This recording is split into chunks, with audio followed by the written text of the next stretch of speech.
So I'm pretty sure you guys can hear me now, but this is not what we want at all. But yeah, you can hear me for sure now. But this isn't what we want. We don't want this headset on for 2-3 hours. It's not at all what I want. And for some reason, it is not letting me change my microphone, which is very annoying. And I'm very frustrated by it.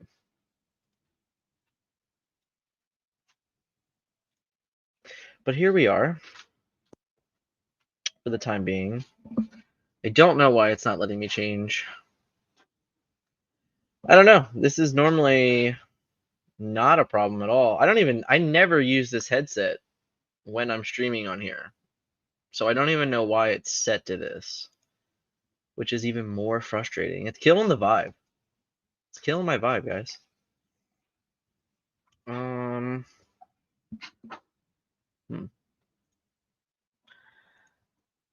Scott's still not here. He's still eating dinner. No shock there. Just kidding, Scott. Love you. We could have prevented this, though. I don't know why. It will not switch this. It's very annoying.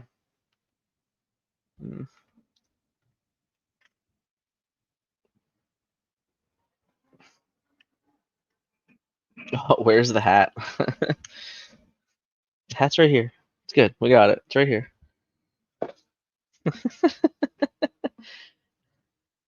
Can't wear it wearing this headset though. Ugh, so frustrating. Let me change.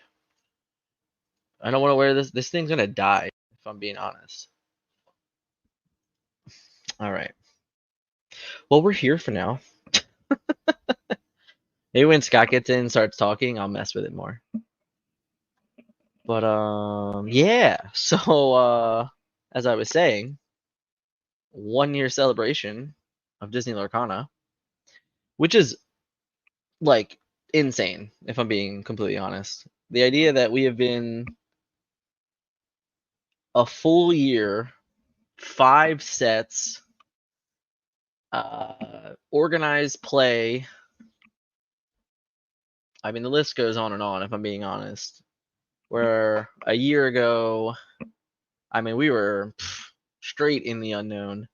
We had no idea what to expect from this game. At all, you know? Like Dick Burns here. We've been friends for a decade. That's like literally not even true. People think that though. People think we've been friends for a decade. I hate that I have to wear this headset, guys. It's very much bothering me. But yeah, so we're talking. Yesterday was 1 year, which was the first chapter, which was a debacle, right? 90 days. Set 1 was heavily underprinted. People were very angry at Ravensburger, I would say. But they fixed it. You know, they rallied pretty quickly. They got product out there definitely a lot faster. I think they did a really good job with Rise of the Floodborn also. And they kind of fixed all that. And then by the time Inklands hit, product was pretty easy to get. I don't know. I don't know if anyone else feels this way, but I feel like you can basically get whatever product you want now, with like maybe the exception of like the Quest and like D23s and stuff like that. Any like the side products are a little bit harder to find, but I still feel like genuinely they're easier. The only one that I was never able to purchase was the D100 stuff. I think that was set 2 when that came out. Never saw one in person. Never bought it. Aside from that, I think you were able to get everything though. But yeah, so chapter 1 having a drastic amount of issues with supply, but really the truth is like, I mean, and this will probably be like talked about a bunch on the stream today. We're gonna have a bunch of friends come on, most likely, as we get through and keep continuing through this. But the easiest way to explain the first year of Ravensburger is exceeded expectations. I think that's like the very clear truth about the game, in that we live in this world where every single thing Ravensburger did, they planned for X amount and then they got like X times 5 or like even more. I mean, from the very first moment at Gen Con to, you know, 200 plus players at Miami TCG Con last year, PAX Unplugged sold out. Every one of their conventions that Ravensburger has hosted tournaments of has instantly sold out. DLCs have sold out. Yeah, I think it's very clear to say that over and over and over again, you've seen nothing but sellouts left and right for every single thing that Lorcana has touched in the first year of the game, that's exceeding expectations, without a doubt. I think if you talk to like every single individual that you could on the dev team, even in marketing, like things like that, I think they would all tell you that they were blown away by the natural response to Disney Lorcana. I know that's how a lot of my conversations have gone. So pretty crazy to say the least. Oh, man, the myth, the legend. I'm done eating. Scott Landis is here. So what I was basically summing up here, Scott, is in the first year of Disney Lorcana, I think exceeding expectations is what really comes to mind. I would agree. Just because like everything Ravensburger has tried to do and tried to host with the game has gone above and beyond what they thought it was going to be to start. I would agree. Yeah. But it's not without. Yeah. I mean, it's not 100% perfect, but it's pretty good for what they needed to do, in my opinion. It's not about being perfect. It's just about the idea that, I mean, like literally everything, like every single thing they did, they've sold out. Every tournament they put together, they've sold out. Like even the D23 stuff. Yep. Full houses selling out, things like that. So basically anything that Disney Lorcana has touched for the first year, from Ravensburger official, has sold out. So, I mean, that's the above and beyond of almost perfect in terms of what you're hoping for from your first year game, especially in a world where you had to significantly increase your official organized play, and things like that. So I don't know. That's like my super simple small sum of what the first year was, is exceeding expectations. I would agree. So a year ago, Scott, I think you and I sat here probably about a week preview to this. So we would have been talking about Gen Con, and that was really like the official release of Lorcana, because I mean, they sold, I don't know, maybe 2,000 or 3,000 boxes that weekend. And if you were at Gen Con, you got a pretty good deal on things, because the moment we left Gen Con, MSRP was mostly off the table. So, it got a little more difficult. Product was a lot harder to find. I spoke a little bit about Miami TCG Con, and how like even in October, like 2 cases of Chapter 1 was like, yo, like that's a prize. Yeah. So it's funny to think like how far we've come in just in a year, when we were talking playing for golden Mickeys versus playing for 2 cases of Chapter 1. Like it's funny to think about. Yeah, that always lays the seeds, though. Like that, we wouldn't be here now if it wasn't for the third-party stuff. Yeah, which is funny because for us, third-party stuff started almost immediately. We live cast it. Well, we remote cast it. The first PPG event, which was at NDK. I can't remember the name of the convention right now. Someone can tell me in chat if you know the answer. Colorado. What was it? Was it in Colorado or something? It was the Colorado one. Yeah, it was the convention for ND. I know it's NDK is the abbreviation. I don't remember what it's called. But yeah, I remember like casting that first event. It was you, me, and then Vince. Hi Vince. Bye Vince. And it was kind of wild to think about, because the game had mere weeks old, and here we are casting an event in Colorado from Philadelphia, and then it just kept going from there. I mean, PPG really hit the ground running. They probably hosted 4 events that were like live streamed and things like that before Star City Games picked it up. Yeah. But Star City, I think I feel like their first event was like right around Thanksgiving or something like that. I forget the location of that one. Was that Cincinnati? No, it was not Cincinnati. The first one. I can't remember where their first one was.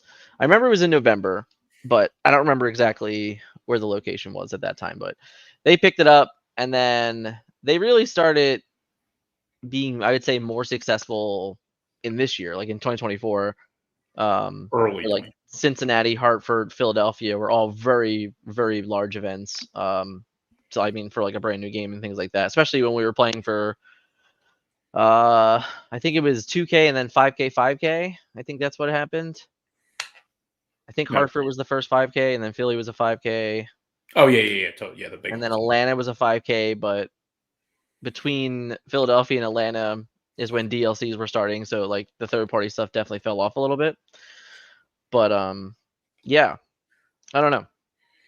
Where are we at now, Scott? You think from like a year ago, we're playing with, I mean, chapter 1 cards that were difficult to find. Yep. And honestly, like, you know, LGSs weren't like crazy about the game either, right? I think I still think most LGSs haven't committed to the game, you know. But for I mean, us, it was pretty difficult to find tournaments. it came out in a real low for CCGs. Period. Like Magic was like really, really bad. Mm-hmm. Like it was on the super bear market of Magic, and like a lot of LGSs where Magic is your bread and butter with Magic and Pokemon, and they don't necessarily make a lot of money on Pokemon.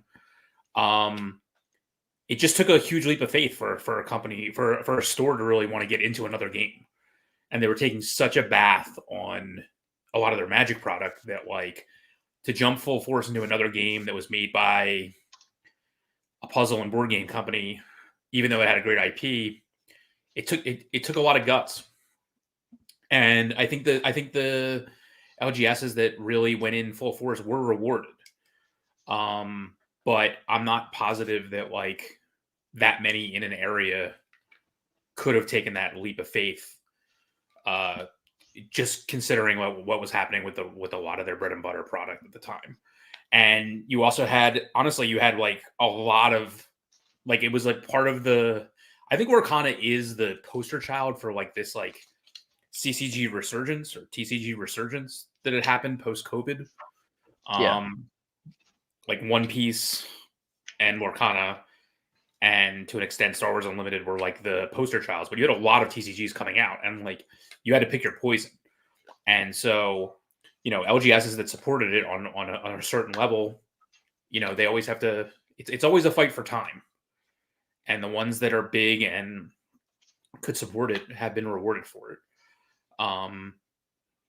You know, so but they had to stock it, and I know in the beginning it was tough for them to stock it, and like they had a lot of issues with that. But now I think more of probably set championships have really opened up my eyes to like stores that were successful. Because like, you know, I've been to, I don't think I've gone. I don't think in season 2 I went to a single store I went to during season 1. Yeah, same. So like I got to see over the course of the 2 set championships like a lot of different stores. Yeah. And I didn't not go back to certain stores because there's anything wrong with what they did during this first set championship. It just happened to work out that way. Yeah. But when I think when you look at the maps for set championships and you see how many people showed up to each one of them, I mean, we had the numbers. Someone on our Discord had the numbers. Yeah, shout out to, I think it was, pretty sure it was Moogle that Yeah. posted that stuff, which was pretty cool to see. Yeah, I mean, they definitely increased. The game's definitely doing well. I love that it's doing well at that local level as well as like the national level. But yeah, I mean, I think it was a lot for stores to take a leap of faith on another game, considering how bad things were in the TCG market at the time. Very true. Yeah, I mean, and like I said, I still feel like there's there's some missing, like uh and there's obviously some ripple effects too of how it works. There's obviously like a million games still out there that, Mhm. people are still playing and games are still successful, so it's still hard to adapt. But yeah, I think Set Champs was a real proving point for a lot of different reasons. Um, it'll be interesting to see, especially now, like, before we know, we'll have our third season of it. How those numbers, continue to ebb and flow, what gets learned by the differences at like Ravensburger inputs and things like that. Because I know, next set three we're gonna have, or season three of Set Champs, we're gonna have eight cards giving out instead of four. So how much will that change the want for players to attend these, and the pricing and things like that? Um, so yeah, I don't know. There's obviously like so much that has happened in a year that in some cases we were told from the start wasn't supposed to happen. Yeah. So uh, Yeah. just even being here at 1 year mark and saying I've played in three 1,000 plus person tournaments that were co-hosted by Ravensburger and PPG Entertainment is something that we, like, a year ago we didn't think was going to happen. We had no idea, right? Mhm. Like Yeah. when we bought into this game at Gen Con and things like that, like we didn't know there was going to be a road to nationals, a road to worlds. Like we had no idea any of those things were going to happen. So uh Set Champs was a definitely a launch pad for the game, and it's probably a way that will continue to like get people to come in. I You or I are not league players per se. No. So I do wonder how that evolves. Like with everything that you do, you learn from it. So as we continue, the game grows. Like you do wonder what do we do with league kits? How do we get more players into the games? How do we get more kids into the games? Things like that. So like how will stores adapt with the information? I think there's a lot going on there that's really difficult to say. But all in all, I mean, it feels like no matter what we're doing, we're successful, right? Yeah. Which is kind of crazy. So Scott, in this year, like even in the first 3 months, you and I went to Miami TCG Con, and we were lucky to have PAX Unplugged. Yep. So these are like, and Gen Con obviously. So like probably the three larger events of like the first 3 months of the game. We were at all three of those. Um, and we could see the growth of, obviously, like from Gen Con to PAX. I mean, drastically different scenarios, but uh, even the adaptation of the line, Yeah. just the concept of utilizing a line to not trample people. Hysterical to say, but it is the truth. Um, you know, we've seen it over and over again now, and we've seen PPG again. Like they picked up the ball in August of last year, and they took it and ran, because they're the ones hosting Disneyland, our DLCs, our Continentals, our World Championships. So a lot of hats off to PPG for really, they're without a doubt one of the first people to truly commit to the game, and never look back, if we're being honest. So I Yeah. think that's cool. I think it's great that we even had someone that were willing to do that, because even I feel like SCG was very hesitant. They didn't start for a few months at all. Unlike, as just a comparison, like Star Wars Unlimited, they started with right away. They were the first big tournament for Star Wars Unlimited. Um, when I was there, even when I was there, they had like a fair amount of, I think like double the amount of players that Lorcana did in Richmond, which was I think the second month of the game, maybe early third month, I forget exactly. But so yeah, it's interesting to me to see like the different adaptations of the third parties, the store level in general. Like we definitely know of some stores around the nation that have been gun ho about it, but it also feels like it's more and more difficult to do now. because of the DLCs and because of set champs.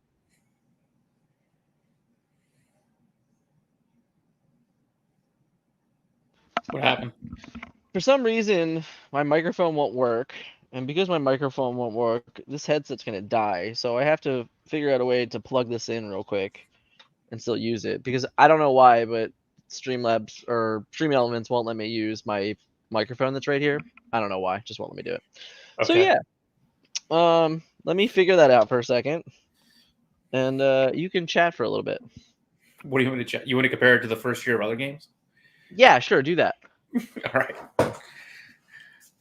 So, I guess I've experienced what the first year. I think I don't know if I technically experienced the first year of Magic because I got in during Unlimited.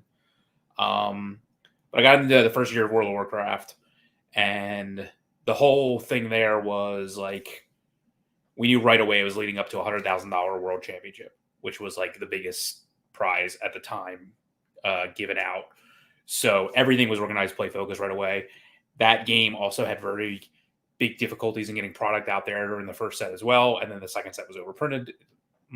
Almost the exact same story of Lorcana. So I would say Lorcana very much mirrored the first year of WoW in terms of getting product out there, in terms of getting a huge regional scene. And I would say Lorcana has done a better job with set championships in year one than games like WoW did. Essentially, I think like in year 2.5 to 3 is more when they started focusing on that local scene versus the larger regional events like Darkman Fairs and Nationals and Worlds and things like that. And then the first year of Transformers that we played in was also similar to where they jumped on the organized play bandwagon after they had seen LGS's promoting big tournaments of the game as well, which is very similar to what happened here. I can hear you. Okay, good. And so I think that's really where I think that model is more of the modern model is like company releases the game, sees how it does at the local level and at the like third party level, and then if there's enough third party support, they jump in full tilt and like go for it. And I think, and I really think of all the games I've been here for, again, I don't think I was technically there for the first year of Magic, but maybe like year 3, year 2 or 3. Yep, you're old. We got it. But I was there for the first Pro Tour, but not the first year of overall Magic. With some 4-digit DCI, we get it. You're old. We understand. Yes.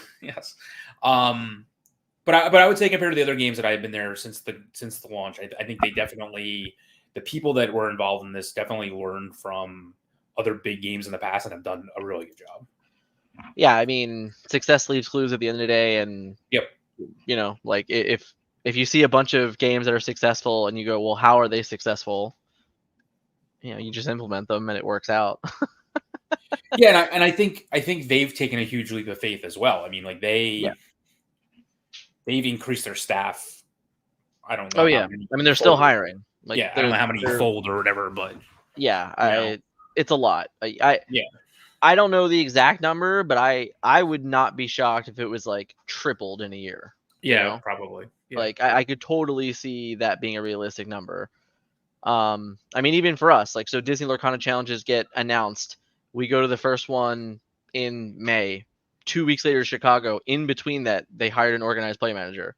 Right. So like we didn't even have an organized play manager in Atlanta. Like, but 2 weeks later we had one, and it just continues to grow and continues to grow. So, it's definitely like a learn by just learning on the fly for sure. Like fuel by fire, right? Or fire? Yep. No. Is that what it is? Fuel by fire? I forget. I'm trial by fire. Trial by fire. Yeah, there you go. That's what I was searching for. Yes. So what I really want to do, Scott, though, for a little bit here, is because it still blows my mind that it's a year now. But in set 1, what was our favorite thing to do in set 1? Open product. Go search for product. I mean, we did a lot of searching for product. I spent a lot of days driving around Target and Walmarts. Too many days, if I'm being honest. You had a lot more success than I did. I did. Yeah, you sucked in chapter 1. Only once. Only once that I ever hit it well. This is good to hear, right? I love hearing this number, right? We go from 12 to 22 in the last 2 months. That's great. I love to hear it. So yeah, I mean, chapter 1 was so scarce. It's kind of insane. It's insane to think now where we were in chapter 1, where we're like, we were able to get, I think it was 12 boxes at Gen Con, and then like maybe 16 boxes from our LGS. I might not even been that high. It might have been less than that. We sold the pictures. I could have. Yeah, I could go look at the picture, I guess. Yeah. And then you go from that to, searching Targets and Walmarts, and now, this set we bought 120 boxes. 120 boxes. Yeah, like 120 boxes of Shimmering Skies. Like, and it was almost effortless for us. Like in a year we've built the context to be able to acquire the boxes that we want to run the business and everything like that. So it's crazy to think that in a year we went from scrounging run around Targets to now like you couldn't pay me to buy a pack at Target. Like, it's true. So even from that aspect, it's kind of crazy, really. Yeah, man. Like, this is, if you weren't at Gen Con, you really missed out. Like Gen Con was so kind, because obviously even MSRP at Gen Con, like we said earlier, like it was impossible. It was impossible to find this at MSRP at local game stores. Even our local game store, which was very kind, like ours was only like $150, the one that we purchased from directly. But every other store in the area was well over $200. So yeah, $10 a pack. It got to the point where I think we could have gotten more at like 180 or 190. We were like, oh, it's too much, and we realized that we were wrong. Like, he was like, no, like we should have bought them at 180, 190, and just ate it. Honestly, even at like the 220, 230, it was still worth it because of the way the singles market was. Where, oh yeah, this is also facts. Starter decks, yeah, I bought 1 million of them. Like, like a million, like an actual million. I couldn't even tell you how many starter decks I bought. Well, the worst part of chapter 1 though is the troves. Yeah, because we needed packs so badly that we just opened them. We just opened troves, and now and now they're still worth like $1 zillion. Now they're worth like literally $1 million. Like what? I don't know what they are now. Like, are they still $300? I don't know, because they sold them at Gen Con, so I don't know if they took a dip there. I haven't looked. It's obviously something that I don't follow. Like, we don't sell sealed product, so I don't ever track sealed product. It's always just like someone tells me that it was a thing. I was like, oh, cool. I remember when someone told me about troves being like $200+. I was like, come on, get out of here. Yeah. Like, no, they're not. Like, it's 6 pack. Like, to us, it was like, it's $50. Like, it's 6 packs. It's 8 packs, right? Right. Whatever it was. It was 8 packs. That's all it was. Like, it was like, yep, 8 packs. We paid $2 more for them. Got it. Yeah, like, right. I mean, the playmats were really hard to find, and I mean, I have every playmat except from the ones from set 1. And even at Gen Con, by the time I was in line to buy them at Gen Con, I couldn't even buy them. Even the Maui one? I think it was. I bought like one, but I'm saying like you couldn't get all 3 at Gen Con. It was impossible. Yeah. So they were really difficult to come by. That was good, because if you were able to, then you would have got your stamped, and then you would have got clipped. Well, that's a whole other rabbit hole of things that didn't happen. Yes. You would have got clipped if you got bought it. So. Now, by the time we got to PAX Unplugged, you could buy whatever you want, so it's fine. Yeah, just no chapter 1. Yeah. Oh, man, if chapter 1 was, I think chapter 1 at PAX would have still been insane. Oh yeah. But yeah, now it's not even close. I didn't really even talk to Melissa about this, but I don't know how miserable it was to get product at Gen Con. I'm sure like the initial rush was awful, but I would have never done that again ever. But I wonder if like throughout the day, if you were able to just walk up and kind of like just get what you wanted.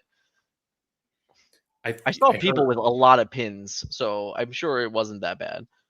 Well, I heard they gave out the pins randomly. It wasn't like you got a pin every single time you bought something, Right. but you got a whatever flotsam and jetsam every single time you bought them. And That's they're what like $4 now. right. Promo flotsam and jetsam is $4. I mean, I'm pretty sure that's the price right now. Yes. That's something ridiculously low. I mean, I don't know. What like the promo Mickey Mouse from this set might be more than that now. Right, exactly. Like I'm just being honest. Like that's pretty bad. That's pretty bad. Don't show up to your DLC a day early just to get a flotsam and jetsam. The Churros ran a stock, but you could get set 4 boosters pretty much all day. Yeah. Okay. So there you go. Thanks, Melissa. That was our reporter on the ground at Gen Con and D23. So all of that information led people eventually sold out. Wow, I could get them at Target all day long. Oh wow, I have one right there. I have 2 of them right over there.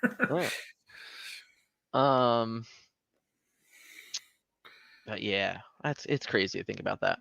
In all honesty, I think I went to. I had like a loop at work that I would. You did, and they sucked. You could never buy anything. One time I was actually able to hit it, and there was like nothing. I think Silverman bought all your product. No, he's further away from me than I. I mean, maybe he came all the way. Maybe he came to King of Prussia. I don't know. He paid the goons to do it. He paid the minions. maybe. There was a couple spokes at the Target that showed me they even had it. Yeah, and they were empty. But some of them I never even could tell that it was ever there. Yeah, I could always tell at ours. But I remember like the first Walmart I found it at. I was like, holy shit, it does exist.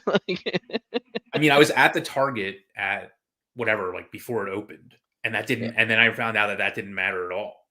Right.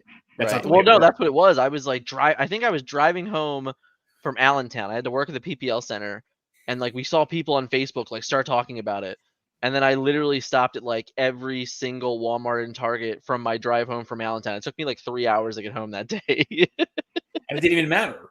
It mattered when the person that was I didn't see anything until I got to the last Walmart that was near my house. And I got to this Walmart and they're like, oh no, he's not even coming today. And I'm like, okay. I went to 8 different big box stores or whatever. Yeah. And then the worst was Barnes and Noble. But they had it at least.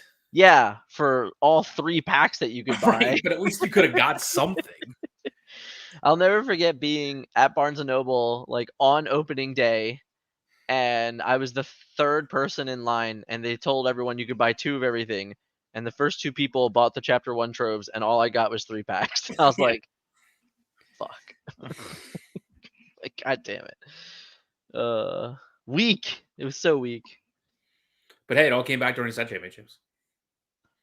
Yeah, that's true. There was a lot of first Chapter 1. I mean, they definitely got more out there as the waves came, So it wasn't like it was gone forever scenario, and it still isn't. You could even for this set, stores were able to get I think 4 cases of it or something like that. Yeah. So I mean that's still another 16 boxes per store. I assume that might continue with every set championship. Who knows? If they still have them, I don't even know if they do. Yeah. Hard to say, of course. Huh. Is that what you meant? That it was our favorite thing? No, I meant what was your favorite cards from Chapter 1? But that was true. My favorite card from Chapter 1 is Giant Tinkerbell. No, we can't have the same favorite card. I mean, we can. It's fine. I mean, the other one's Maleficent Dragon. Okay, Maleficent Dragon's a good one. Both of these cards still see play to an extent. Mm-hmm. So, I guess it's really interesting when you really think about Chapter 1, and I think this is just true for card games. You got to buy people into the room. So, cards have to be good, right? You have to have power. And I remember talking to Sam from the dev team in Dallas, and I was just like, I will never forget the day that Tinkerbell was revealed. Tinkerbell Great Fairy, when she got revealed, I'm like, that's a fucking card. We're gonna play that card a lot. And I was right. That was a huge day for our channel. It was, yeah. But yeah, man, that card was so good. This card's still so good. But yeah, Tinkerbell Great Fairy without a doubt for me. Ariel Spectacular Singer is another one. That card's phenomenal. There's just so many bangers in Chapter 1 that it's like it's so much fun. What about like your favorite deck though in Chapter 1? My Ruby Amber deck, Amber Ruby, that I made. Um, But I did like Sapphire Amber a lot too.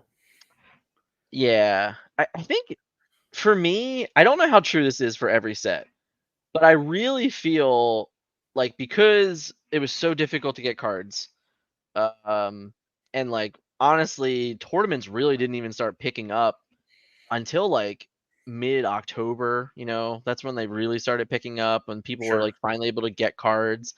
It felt like the early tournaments so early, like very very early, it was like Amber Steel and Ruby Amethyst were the two best decks, and then anyone that bought singles just bought those because they're like, oh, I don't want to waste my time. Yeah. I feel like if we had gotten another 2 months of Chapter 1 metagame before the next set was revealed, I actually feel like it would have been well more well-rounded than we actually saw. Yeah, that's true. That's Uh, totally true. I'm not sure how true that is about every other metagame, but I do feel that way about Chapter 1 is that if we had more time with cards in hand, if the game was a little bigger and it popped a little quicker, like I feel like it would have been way more than like a 3-deck metagame. So that's like the That's one part of that, what's impressed me about the first year is they did stick to that release schedule despite everything. yeah. So Yeah. like second set came out on time, third set came out on time, fourth set came out on time, fifth set came out on time. Like no hiccups whatsoever in like getting the sets out there on the timetable that they said. Hiccups in the beginning of getting enough product out there, but it didn't stop them from releasing Rise of the Floodborn at the same schedule they were going to release it, which was impressive to me. Is like I remember back then, it's like I don't even have enough Chapter 1 product, and it was like here's all these Rise of the Floodborn spoilers, and it's Yeah. like yeah, it is what it is, man. Like new set coming out, like we can't just slow down the train. Can we talk So about the anger with it too? with what Rise of the People were Floodborn? so angry, they're I know. like, oh man, I don't even have Chapter 1 cards, and here's Rise of the Floodborns. What is this? Like, I can't even play the game, like it was just, it's really funny to think about it now, like how angry people were. Yeah. There's a lot of anger on Facebook. There really was. Um, How many people were? And then let's think about that. How many people were in that main Facebook group when the game launched? okay, so when I became a mod of the main Facebook group, I'm pretty sure we were like just at around 20,000 people. And did we And break it's 70? officially over 70,000 people now. That's great. So I don't remember. I can't remember exactly when I became a moderator. I mean, Gary might remember and tell me. But I know that when I did, it was like right before we had. It might have even been before 10K, if I'm being honest. It was pretty early on where Yeah. they were looking for people. But yeah, I mean, now you're talking over 70,000 people in that group, which is, I mean, that's crazy. And no Especially matter coming what, from like our last game, like our last game of Transformers TCG, and at the height of it, it was like 5,500 people. well, not only that, um, when you talk about these other games, that is kicking the crap Is it like, out is of it bigger than like Star uh, Wars and Digimon and stuff like that? I but it leaps I'm and bounds, I'm leaps not a and social bounds, media guy. I don't pay attention to these things. leaps and bounds. Fun fact, for anyone here listening, if I was not a content creator, I would not have social media. I wouldn't even have it. I would not even touch it. Scott Landis is the reason I have social media because when I started doing content for Transformers, that's when I came back to it. I was But you gone for wouldn't be like able two to put your years. meals on Instagram if you didn't. It would be really sad if I couldn't share my meals. I should still probably maybe do that. I don't know. I Snapchat it for a while. See, spoiler alert, like I don't do anything with Instagram. He does everything on the Instagram account. That's why you see all the food. Yeah, Um, and the which kids and then the bleeds songs. into I do all that stuff. Facebook, which I handle most of the Facebook account, Yeah, but we kind of split it. But I do a lot of that, and then you do a lot of the Twitter because I use my own Twitter a lot. which I barely do because I can't stand Twitter either. So I don't blame you. that's the real truth. Yeah. Yeah. Yeah, and for us, Twitter is very much neglected, if we're being honest. But that's okay. Can't do everything, right? No, can't do everything. Can't do Do enough everything. as it is. Yeah, I know. We're supposed to be having friends join us. I don't know what anyone's doing. If you guys are in chat, you can feel free. You know who you are. You can come hang out. I promise. Because like I want to talk about Miami TCG Con. Okay. I mean, it was 224 players Mm-hmm. for I think that was the number if I remember correctly for 2 cases. Yeah. Prizes were bad, real bad. But at the Spent a time, lot of money to get there too. I'm saying like I mean, but our Airbnb was Yeah, it was sweet. that was like one of the best Airbnbs we've stayed in all year. We've stayed in a bunch of those, which we'll touch on that throughout the show. But the idea that 224 people showed up to Miami to play for like boxes. I mean, that's crazy. There was nothing else. I mean, there was. I don't know. They could have done cash, I guess, but they didn't. And then Yeah, the boxes were worth so much they money. really were. That's a crazy thing. Is at the time they were it was like $2,500 in product. Yeah. Mm-hmm. Which is kind of insane. Speaking of Miami TCG Con, the man, the myth, the legend. Which I didn't even know he was there. I don't even remember if I met you at there. I You don't didn't. remember at You did all. not meet him. Oh, okay. Also, can you guys hear me? Yeah. Yes. Cool, because I don't have a microphone with me. No, you're good. Lil Dick Burns, Little Dick Burns. TFM's All-Star. I didn't write that. What? You, Streamlabs just wrote it. you set up the stream. No, That's where I got you in. choose all of these things. Sure. Anyway, I did see Scott. He was at the top tables until people started playing too slow. Yeah. But I did not know him at the time, so I did not introduce myself. You introduced yourself to me though. Yeah, I knew you. You yelled at me on the internet. I totally responded in cap locks, 100%. It was very, the response was very close to that, very snarky. Yeah. That's me. So that makes sense. That checks out. That's when we used to respond to comments on YouTube back in the day. I mean, I still do. There's just a lot more of them now. Apparently, I have to say hi to my kids because they're going to bed. Sorry. Hey, girls. Oh. Anyway, yeah, I was at Miami TCG Con. It was a nightmare for me. I spent, I don't know how long driving there from, New Jersey. The whole time in the mirror telling myself how great I am. Then going like 3-3 drop or something. It was embarrassing. Well, what was the draw of you going there though? To get on a team. Yeah, I was just like, I'm just gonna go win one of these like quote unquote big events and meet other good players because I didn't know anyone playing. I was homeless at the time, right? So I didn't even have like the people I grew up with playing trading card games to play with. So I'm like, all right, I'm going to have to get on the internet. I'm going to have to get a team. I'm going to have to meet people I like hanging out with that, we can get better together. And yeah, it worked out. It just wasn't from Miami TCG Con. It worked out just like 8 months later. It was like a month after Miami TCG Con. We're almost 8 months later now. That's very fair. See, that's the point, though. He believed in the game. Like, he believed in what they believed in. Like, I think that's what's important. Yeah, I mean, I don't know how much I've said it publicly, but, I was laying in bed when I was on TCG Player looking up cards that I drafted. And Disney Lorcana was on the front page. And I was like, oh, what's this? So I looked at some cards. I turned to Liz, my wife, and I said, Yeah, I think I'm the best at this. I was like, I don't know how to play, but I'm pretty sure I'm in like the top 1% best players. and then I was like, if this is anything like Magic, but with this IP, I feel like this is going to be something worth investing my life in. So I did. We were just talking about Chapter 1 stuff. Is there any fond memories of Chapter 1? Yeah, it was. Well, that was when no one understood shipping settings yet, because this was their first trading card game. So I got my 4X set of Chapter 1 for between like $100 and $200.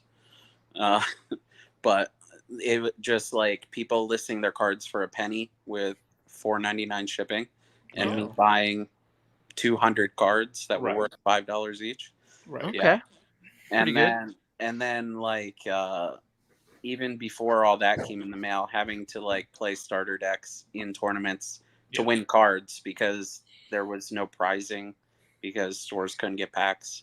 I remember winning like Maleficent Dragons and Lilos and just being so happy. Like I got one Elsa in my in my Amethyst Steel deck, and I was so happy. Like, man, these tournaments are gonna be so much easier now that I have a win condition. Yeah, like when I looked at the spoilers, I immediately thought Amber Steel was the best deck. And being homeless at the time, there's no way I was convincing my wife I was buying Rapunzel's.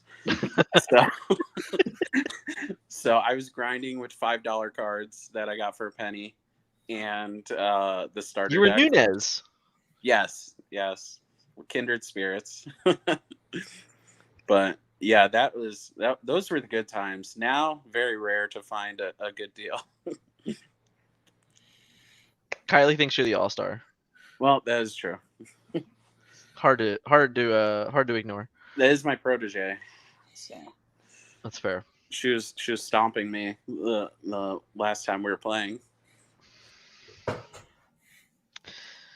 I heard that. Now, you just because it was just brought up, we can touch on it a little bit here. But where were you for the launch of the game? Were you at Disney Springs for the launch? Yeah, that was a great time. Yeah, I showed up for the very first day. It was supposed to be at Disney Springs, and not a single employee had ever heard of it in their life. And I said, okay. And I drove out of Florida. I went to North Carolina house hunting. And the next day, Disney Springs had it.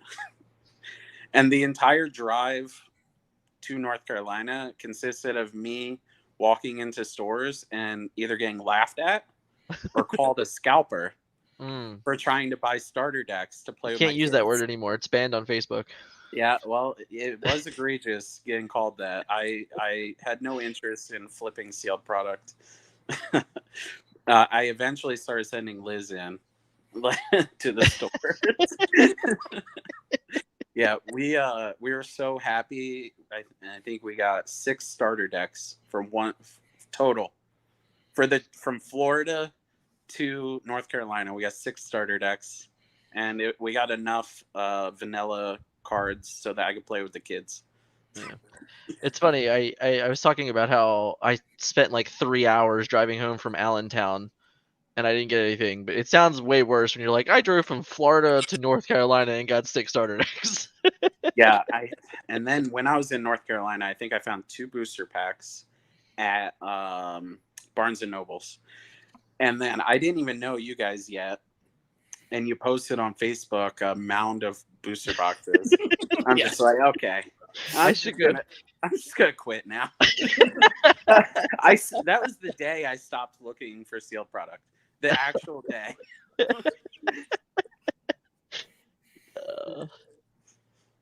I should go back and try and find some of these photos. Yeah. Our LGS was like, how many boxes do you want to order? And I'm like, how many will you sell me? And they're like, oh, yeah. I'm like, all right, I'll take 20. And they're like, oh. And like an hour later, they're like, no, we can only sell you 10. Yeah. I'm like, all right, well, I guess I'll get 10. I remember calling around Actually, this was Vin. I think Vin was in the Discord, and then like he's like, "Oh, they're not putting a cap on it." I literally immediately called them, and I was like, "Hey," I was like, "How like what's your cap?" And he goes, "There is no cap," and I'm like, "I'll call you right back." I'm calling Scott, like he's like in the middle of a meeting. I'm like, "No, you need to pick up. Like, pick up your phone." Yeah, I have Yeah. learned from doing flea markets, you never tell them, well, oh, unlimited. You say a number, and then when Yeah. they say that's fine, you look at your phone and you go, actually, I checked my bank account. I could get more. How many more can I add? And you just keep doing that. Otherwise, when you say, I'll take all of them or I'll take an astronomical amount, they think, oh, we messed up. Yeah. Yeah. Yeah. I think that all the time now, even when I sell cards. Yeah. But this was also like the glory days of going into stores to play and Yeah. no one knowing me because Yeah. I was in a state that I'd never played cards in before. And I could just sit in the corner by myself in between rounds on my phone. I actually enjoy it much more now, obviously. You know, if you don't know, I love the attention. But I ran into some of these people at set champs and they were like, dude, you were just some random nerd who came through town. Now look at you. And I was so appreciative of that. I'm trying to find the picture. It literally was in my memories yesterday. I'm upset that I didn't save it. I know. Listen, lots going on, guys. All right. If you haven't noticed, we haven't streamed in like 6 weeks. It's been a long 6 weeks. Busy. Oh, I mean, yeah. there's so much to do now and so much traveling. I Yes. mean, you guys have Toronto. I'm in a hotel right now, praying I have Toronto. Yeah. Fun fact. Dick's not gonna be in Toronto yet. We're hoping. We're praying.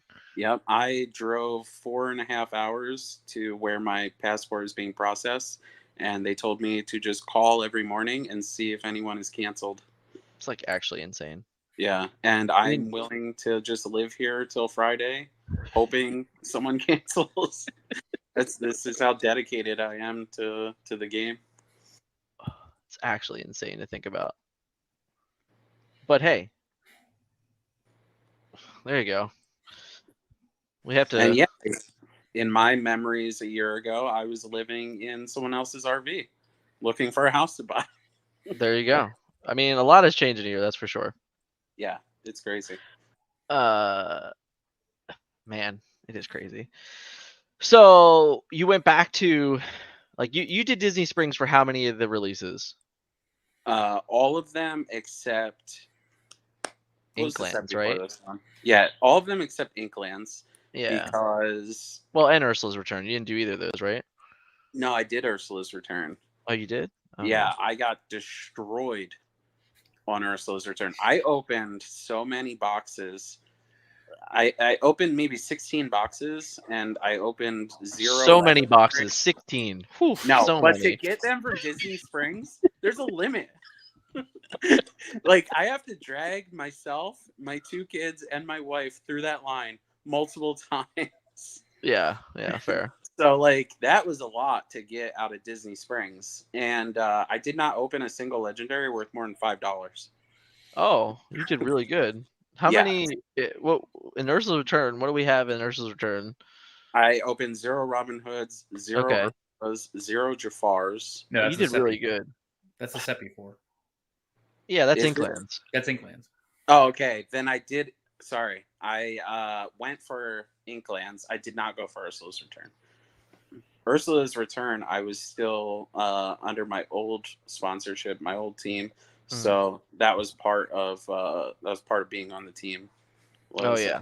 I got all the cards. So You know how hard it is to find old photos when they're not in albums on our Facebook page because of every single card being spoiled? Look, I've just been scrolling what can I tell forever. you? I've just been scrolling. Like, I'm trying so hard. The It's on scroll there, I is swear. real, guys. It might be easier on Twitter. It might be easier on Twitter than if we put it on Twitter. It probably is easier on Twitter. Let's be real. I could probably I'm the find it. worst. You might be able to find it before me. Oh, the Acolyte just got canceled, by the way. Oh, Disney. That's Disney relative. That show sucked. It's okay. I didn't even start it. I Yeah, heard it's all what right. everyone said, and I just didn't start it. It was better than the show you just recommended to me. That was not good this season at all. Uh-oh. We're off topic now. Yes. We're getting there, guys. We're getting close. I think I'm in SCG Philly.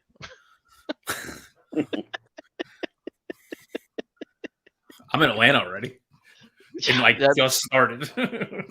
Yeah, we don't talk on Twitter. All right, so Rise of the Floodborn. Rise of the Floodborn was like a weird period because it was a lot easier to get product. There were more third parties trying to get it. I felt like more stores were trying to play events. You know, I think SCG had 3 tournaments in that time. PPG had 3 or 4 also in that time. So like the third parties were picking up. They were showing some promising numbers here and there. I mean, Hartford was like 127 people. Philadelphia was 175 people. So I think it was very shortly after Philadelphia is when we heard about Lorcana challenges and set championships for that matter, right? I guess like, you know, we can discuss, you know, the PPG stuff and the SCG stuff if you guys want to, and kind of like how it led, you know, honestly, in my humble opinion, it led to us getting set champions and DLCs 6 months before we were supposed to. So what do you think it was? What do you think like the crucial part of that is though? Like what's Ravensburger looking for in success lines to say, oh hey, we can do this? Proof of concept. Yeah.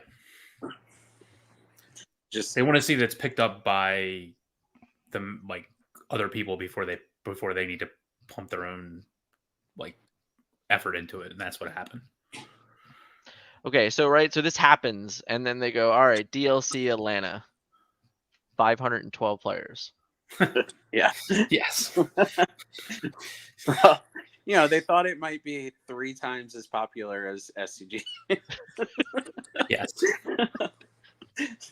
Can you guys like remember the outrage? I mean, I was with Dick. We were both at the encounter that day. And for 20 minutes, Dick was having a panic attack. Oh, no, you didn't see me? Yeah, I was driving home. I actually, so I didn't get in. It seemed like everyone else around me got in. It was just like me and Ryan Miles did not get in. And I didn't say a word to anyone. I decided I quit the game. I got in my car and I just started driving away. And I was thinking, all right, well, I could probably sell my collection for like $3,000. This like 6 months of my life hasn't been that big of a waste. Like I was all out for sure. And then the 20-minute trick worked. Yeah. Where people's credit cards get declined. I had to wipe the tears from my eyes, bang a U-turn, which is a lot easier in Pennsylvania than New Jersey. Facts. There was no jug handles. So, yeah, I came back to the encounter, and no one had even noticed I left. Yeah, I just thought you went to your car. I didn't even know you actually left the venue. I had no idea. Yeah, I was gone. I couldn't talk. I was in a full-blown panic attack. You know, I have terrible anxiety. So yeah,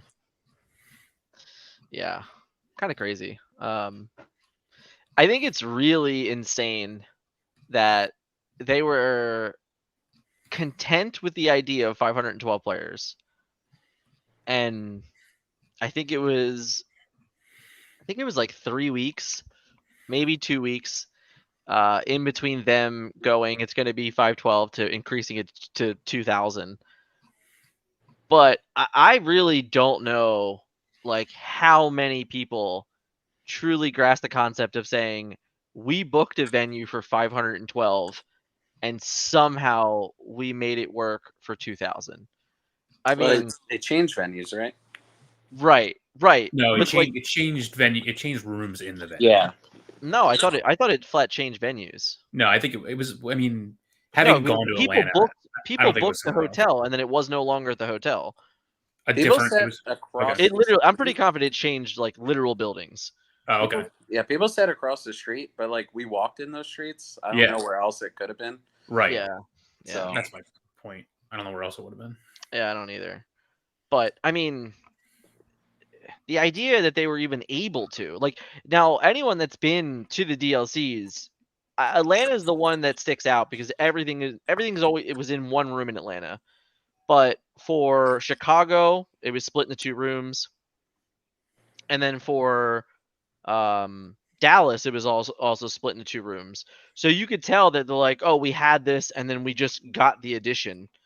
You know, like they were like, oh no, we just got more room, so we got more room. This is how we're gonna do it. We're still gonna have 2 different rooms, one for side events and vendors, and then they're gonna flip flop the days and all that crap. So like you could literally see how it got booked and added on to in this very short period of time.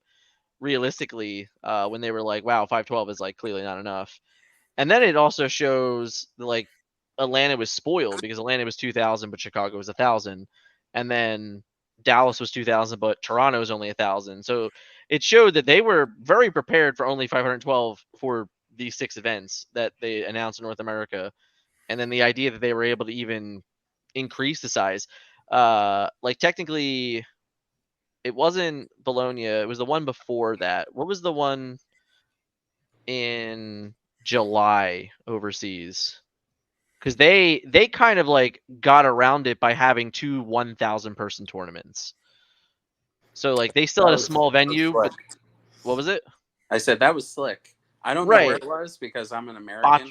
Bockham, never think Bochum, about- Bochum. I'm the worst. I don't know how to pronounce it, guys. Bottom, yeah. Zimba. Zimba, yeah.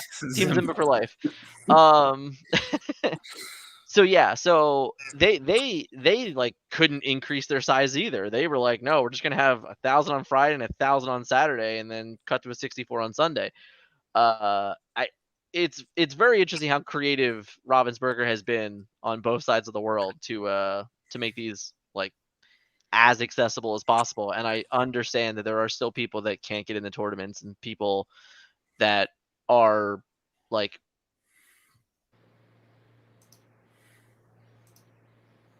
and then it didn't work out because it's annoying. So because I don't actually have these on for hearing, they turn off every 20 minutes. It's really annoying, guys. It's like really annoying. I can't go back before September 7th on Twitter. Dead. Doesn't exist. I'll keep scrolling. Guess what? There will be a 1-year anniversary post on Facebook. There is, but I can't like I it's bad. No, I'm bad. telling the fans, Oh, check there later. technically was. I'm gonna eventually find it. The hope was the problem is I should have did this like an hour ago, but instead I was organizing legendaries from Shimmering Skies. So, life happens. I've made it to Rise of the Floodborn though. We're almost there. I found our picture of Rise of the Floodborn boxes. Yeah, that's where I'm at too. But we're gonna. Yeah. But I didn't find the one for. That wasn't really that impressive. It was only 20 boxes, right? Well, that was they limited it more back then. Oh, I see it. I have it. I found it. Wow, I guess we didn't do much between chapter 1. Too busy going to Miami and all the SCGs. Facts. So yeah. So this is our wonderful Rise of the Floodborn product. No, that's chapter 1, isn't it? No, that's Rise of the Floodborn, Bo. Yeah. We didn't even have sealed boxes or sealed cases. We did PS. We did awful in Rise of the Floodborn. I think in like all these boxes here, there was like 4 enchanteds. It was sad. Yeah. Oh, there you go. Kylie's on the channel, guys. She made it. Famous. She's famous. Great. Everyone's going to tune out now. Yeah. No, it's okay. And then this is John Palmer, friend of the channel. And then obviously me and Scott, and then Brian. Shout out to Brian, other friend of the channel. This one? Oh, we're back. I'll find more pictures. But yeah, it's kind of crazy, really, when you think about it. I guess like going through the first season of the game, right? We're 5 sets in now, and then in set 3 we got locations. We're 3. I mean, the majority of us here are going to Toronto and have not played much with Chapter 5 cards yet, but three full sets of locations now. How do you think they've impacted Lorcana? Positively, I don't know. I think they're a lot like Planeswalkers, where it was like this whole new thing to try, and a lot of them were just like not really competitive, but then the ones that were like way too competitive. Yeah, I mean, is it 2 or 3 a set for ink colors? Per color. I thought it was 3 and 1 in the I think set. it's 3. It's normally like common, uncommon, rare, right? I think.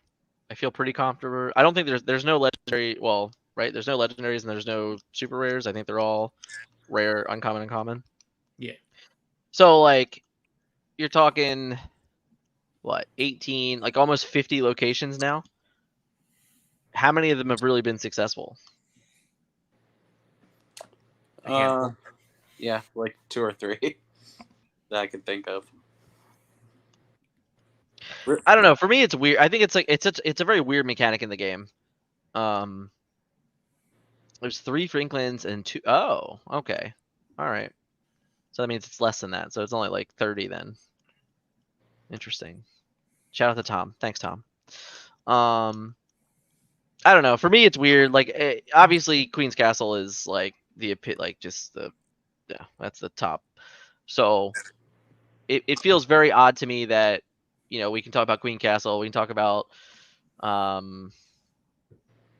McDuck Manor, Pride Lands. To me, it's just like it's so limited that it almost feels like a miss of a mechanic for me. Like, it's not reckless bad. It's not like support bad. It's like, when's the last time someone supported characters? I'm just being honest. I don't know. I think it's tough, but I think it's weird to me that like they haven't really been as successful as I think that they were implied they were going to be. And if you look at Inklands and all the support around locations and all like the characters that when you move there, the items that interacted, like all those things, like none of those see play, like none of it. So I think it's kind of easy to say that Inklands, like as a defining moment for locations, like it failed, right? Like the locations were never impactful. The characters that move the locations were never impactful. Jim Hawkins was never some monster of the metagame. Like, I don't know. I think it's weird to me that this was like supposed to be this brand new thing, and it kind of felt. And I think you can kind of say the same thing about Sing Together from set 4. Most of those cards haven't been successful either, or very, very limited amounts of it.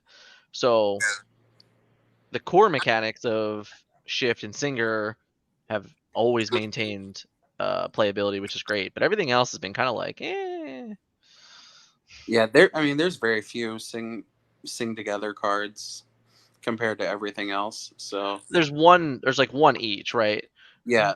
So And now, there's a was there lot any more in space that Shimmering? they Yeah, could explore with that. The locations, I think the locations are, I think some of them are kind of like Charizard, where it's like they print that it's never playable in constructed Pokemon, but people want them. Like people that love Disney that are buying this product, I feel like would just be so happy to have an enchanted Pride Rock. It's like, right. oh, this is my favorite. And there's no other, unless you made the locations items, which doesn't really make sense unless you made it some other mechanic that's kind of like an item. So like, I don't know, an enchantment versus an artifact. They're basically the same thing. But I don't think there's any other way to get these like iconic places that people love into the game without Yeah. it. It's also like if you push the needle a little bit too far in one way, it's gonna look like a failure. It's almost impossible to be like middle of the road. It's Yeah. either gonna be way too powerful and it's a failure, or not at all powerful and it's a failure. So, I feel bad for R&D on that part. Yeah. That's very fair. We actually kind of glossed over this, but I remember being at Gen Con and the Enchanted started to get spoiled. Yeah. It's kind of insane that that was like they kept it secret for so long. Mhm. Yeah, that's awesome. It was definitely a great surprise for not for us that were trampled waiting to try and buy product to begin with, but um for people that like in the 9 a.m. starter deck tournaments opening Enchanted, it's like I'm sure it was a pretty nice pop in the room. Well, do you remember the big uproar around there being 5 rarities? And then all of Yeah. a sudden there was a 6th rarity that Right, was right. like you didn't need it. Like it Yeah. wasn't like a playable card, but like all of a sudden having 5 rarities didn't matter anymore. Like Right. now that you had these like super chase cards, like it didn't matter anymore. I didn't think they were going to be in every set. Now we have 18 to set. Yeah, like masterpieces, stuff like that is like once every couple blocks, I believe, in Magic. So I thought this was like a big celebration for like first chapter, and then maybe they bring it back later. Yeah. So it's been nice. Or though. they like the D23 stuff that like just came out, like that would just be 6 enchantments, Yeah. like something like that. I could have totally saw something, or even like you could have made the starter deck tournament, like the starter deck cards, like just enchant it, you know. But no, that's not what we got. But I only thought of it because of the locations, because I remember when they started spoiling enchanted locations, everyone was just like, why?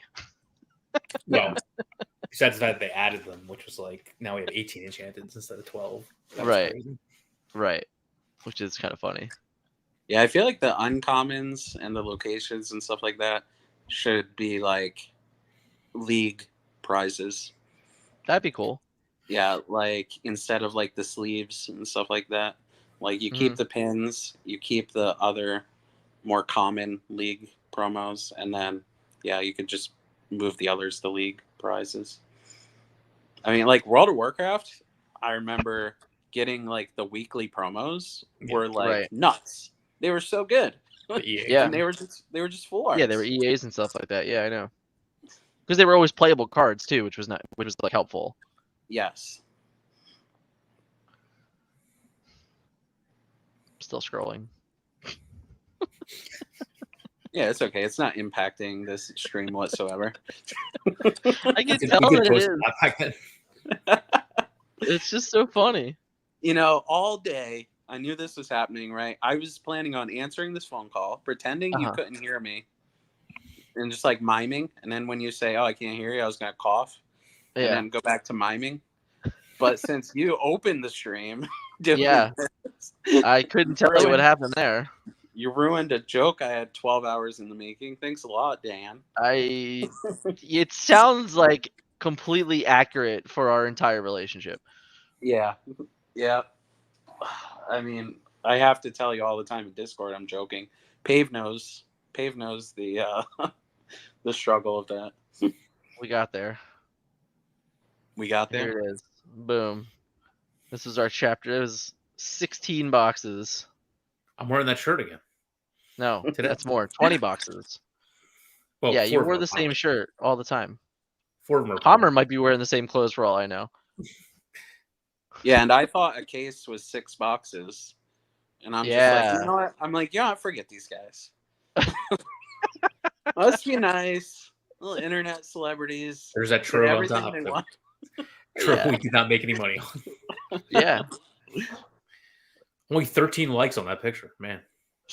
This was an eternity ago. Everyone was mad. Everyone almost was a year ago.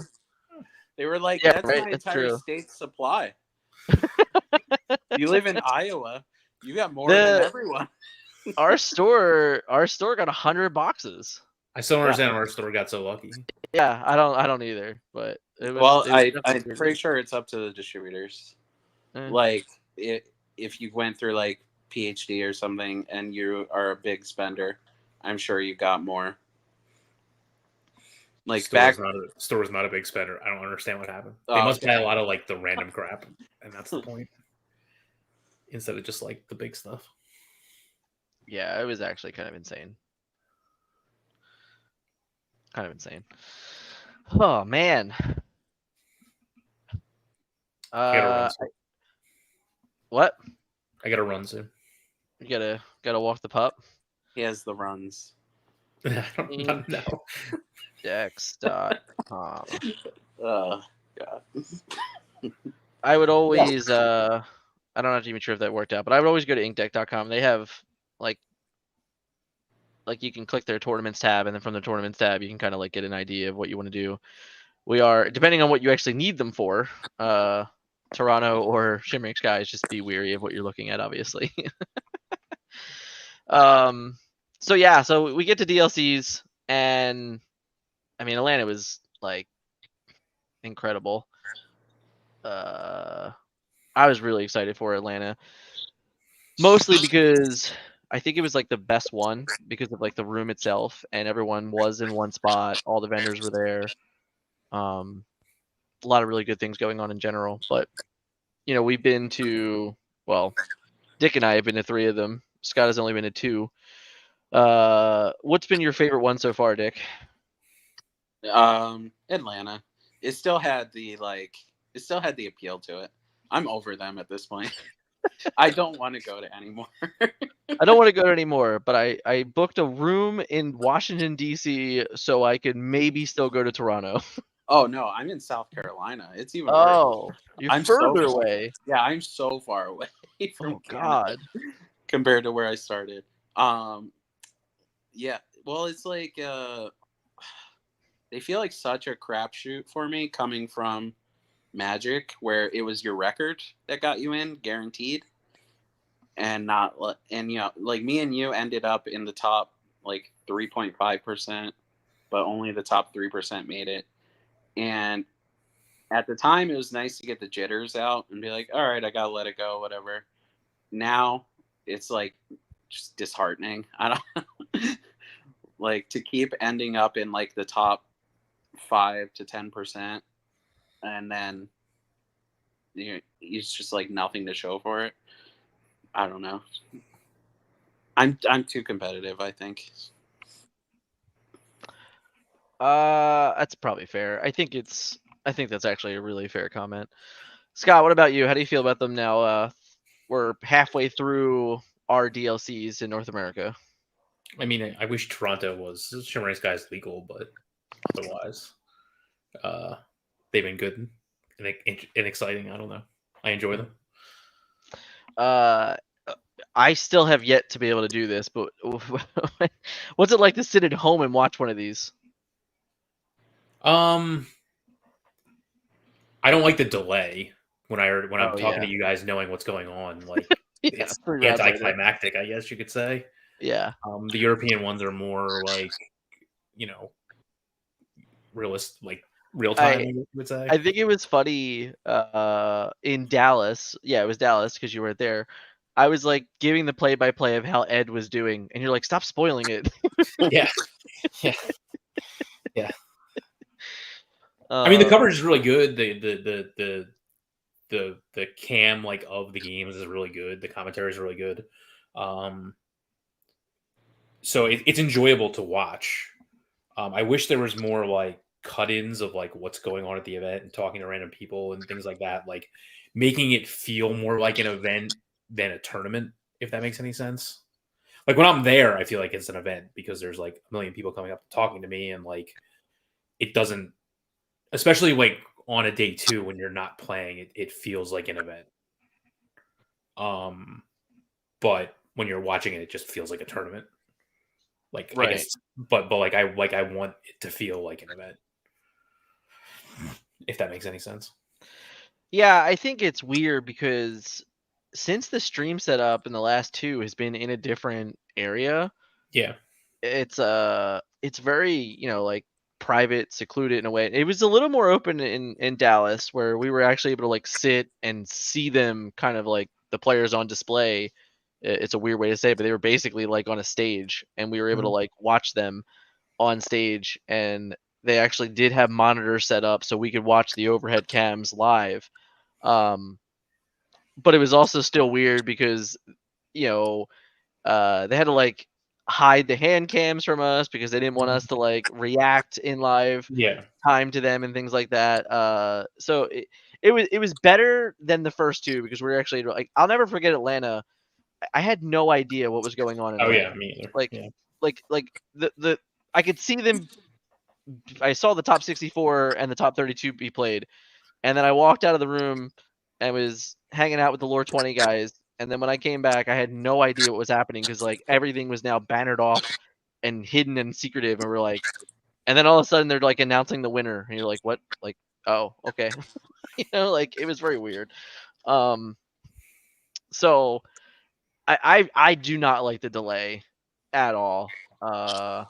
I wish they would do away with it. I don't understand why the Europeans like don't have to, and then we do. I literally I don't get it. I think it's bad. I'm totally with you guys. But I also what I was really trying to get at was that since the room is private, Uh-huh.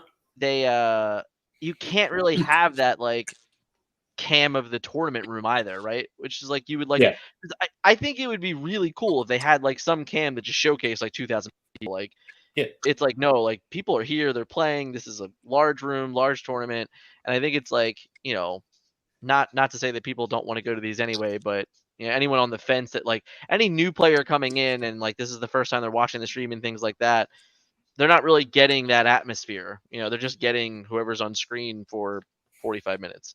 So Yeah, that's what I mean. I'm gonna see that. it would be nice, yeah. Yeah. I agree. Do you have to get out of here, Scott? Yeah, I gotta get out of here. Okay. Good talking Everyone to say you guys. goodbye, Scott.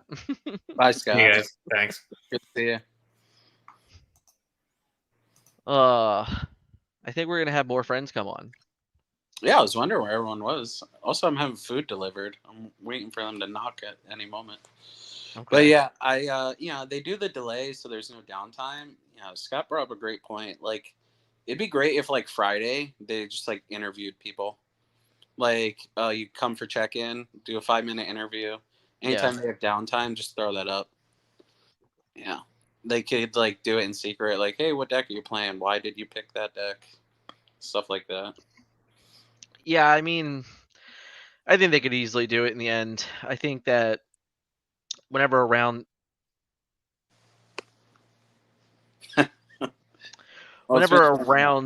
ends early, you could just record a deck tech with the person at the table, and then showcase it later if you want, and things like that. Like, there's ways around it that you can get away with it. And there's obviously, there's 5, 6 casters in theory. Like, there's an interviewer on the ground, and then there's 5 casters or 4 casters, whatever they're utilizing. There's enough people to like kill dead time and rotate through, so you're not totally stuck all the time either. So in the EU, they have the casters play.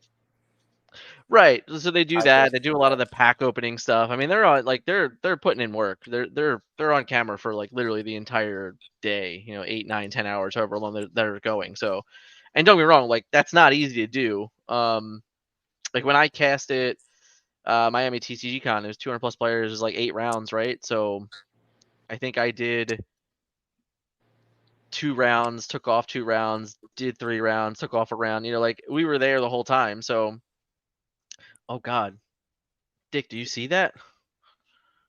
I see nothing. That's because you're on your phone. Oh my God! All right, time for everyone to tune out. We're gonna have tens of views. I'm just kidding. How do I change my name to not say All Star? Because the real All Star is here. Well, it's the heart. No, she's the heart and soul of the team. Okay. Yep. Checks out. Someone has to be pulling the puppet strings on Dan's back. Oh, is that someone what it is? with a brain has to be helping out somewhere. She looks confused. Can you hear us? Oh, she's gone. That was it. That was her whole experience. That was her cameo.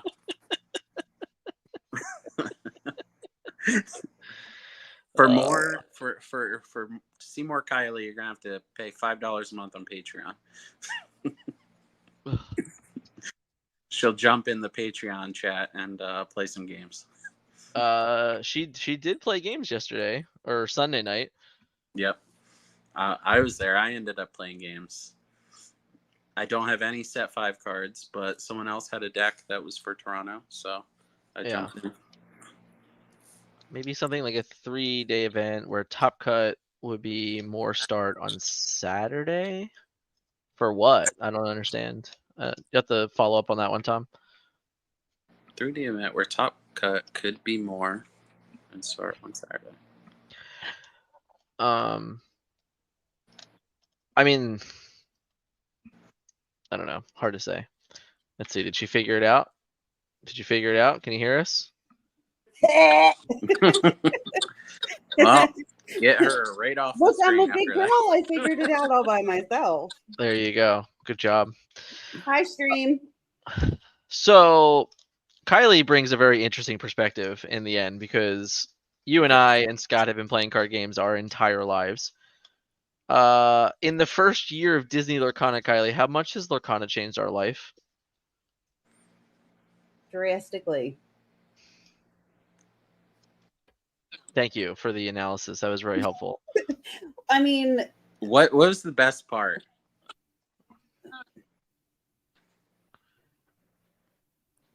the best part for me is I have severe social anxiety, so the opportunity for me to meet new people and put myself in a situation that I'm not normally comfortable in, I think is the best part for me.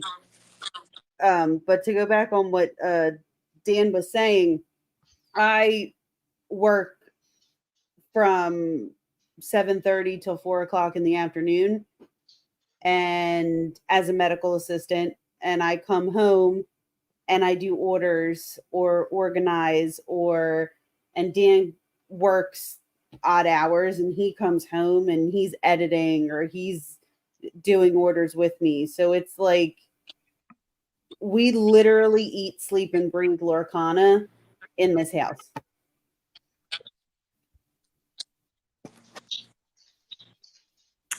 Well, that was the wrong answer. The correct answer was meeting me, but I didn't want to anyway. make Dan jealous. We'll talk We're about gonna that have to later. get your mom on here. She'll tell us the best part. But yeah, that's a great point. Being able to go out and socialize with people. Like I had 2 friends before playing Lorcana that I saw in person. And now I very much look forward to seeing both of you, especially seeing most of the team. Some I could do without. But yeah, seeing everyone at the challenges, like the fact that we can fly across country and there's friend groups from like Florida, North Carolina, New Jersey, people that we've just met, people from other countries is a very powerful thing. Yeah, it's for me, I've said this a bunch on like my personal socials, like the amount that my friend circle has changed and like the amount of like people that I talk to on an everyday basis that has changed since Lorcana it's incredible. Like a year ago, you and I had never spoken, aside from your random comments on YouTube where I thought you were just an asshole. Honestly,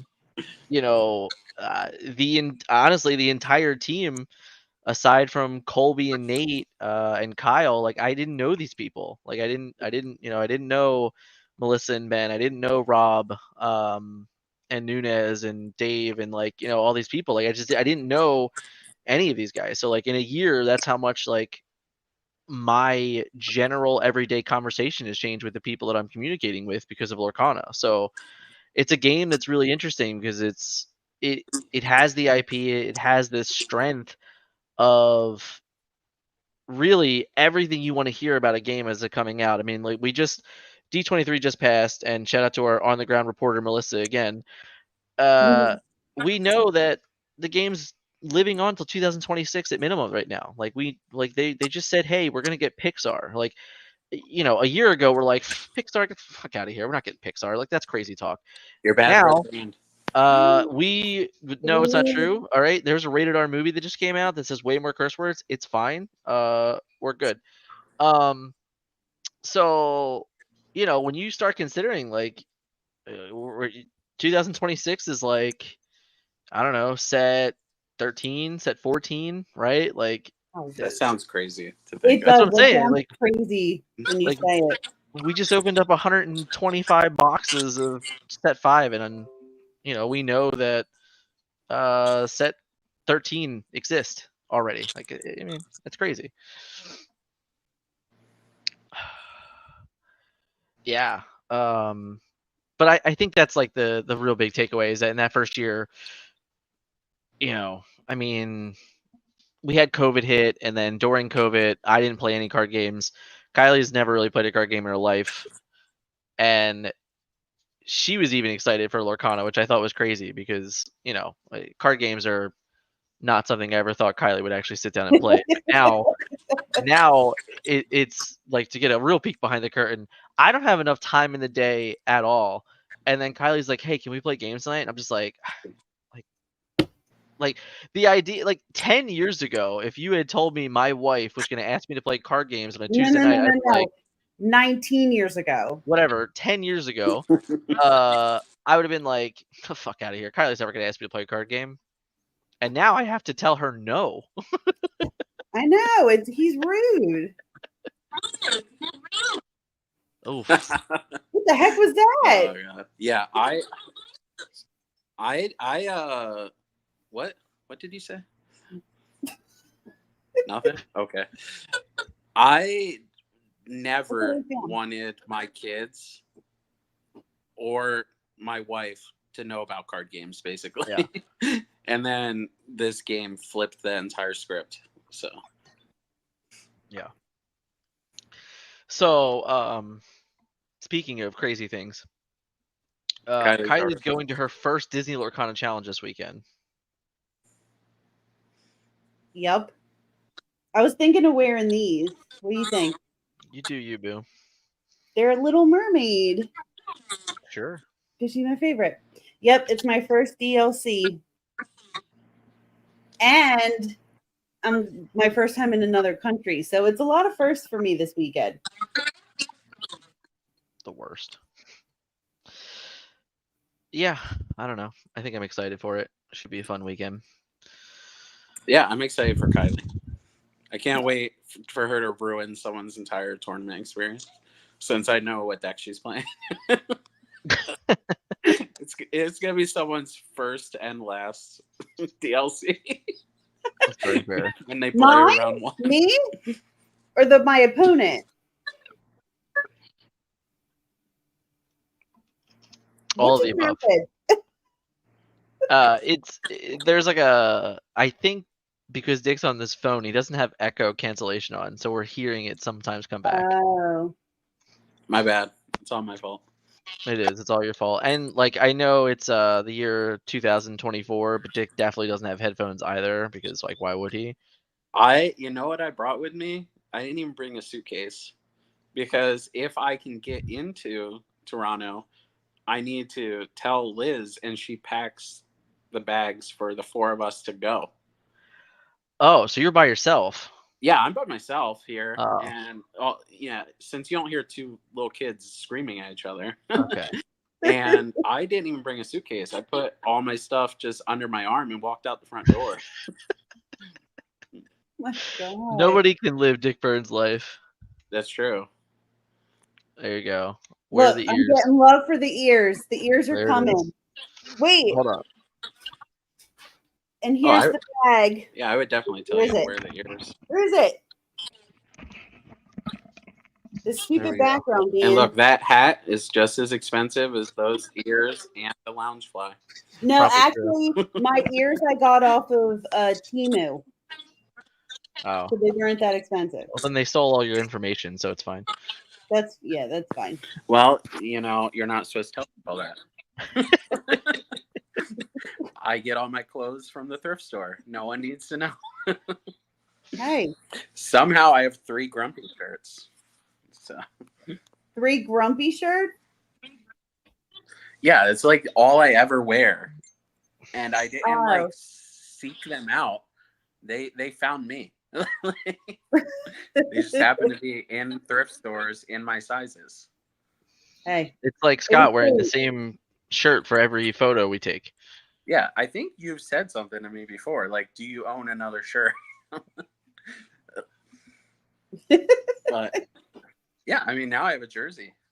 Yeah, the video's never gonna see the light of day, but I showered in that thing. Thanks, Wilby. Shout out to Natalie. Yeah, maybe I'll make a full outtake video. There you where go. it's just like all the funny stuff I've done that she was like, no, this is stupid. Just like roll credits on something and then just have it play. It's fine. Yeah. I'm trying to scroll to find the infamous shirt. The Kingdom Hearts shirt? No, we've already seen that twice. Oh. No, but we can talk about how infamous Nana is. Nana, shout out to Nana. Woo! Owns the record for most enchantments opened. She I does. don't know if you know. Yeah, but Lily is coming up close behind her. What was that, Scott? Or what was that? I said I don't know if you know we're on YouTube, not the other two. Oh. You have to get the attractive people out of here. Okay. Got it. I love Nana. Nana's the best.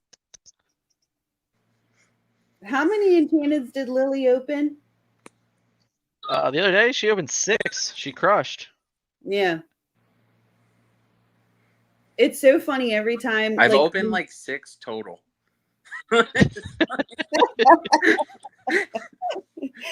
You got, there it is.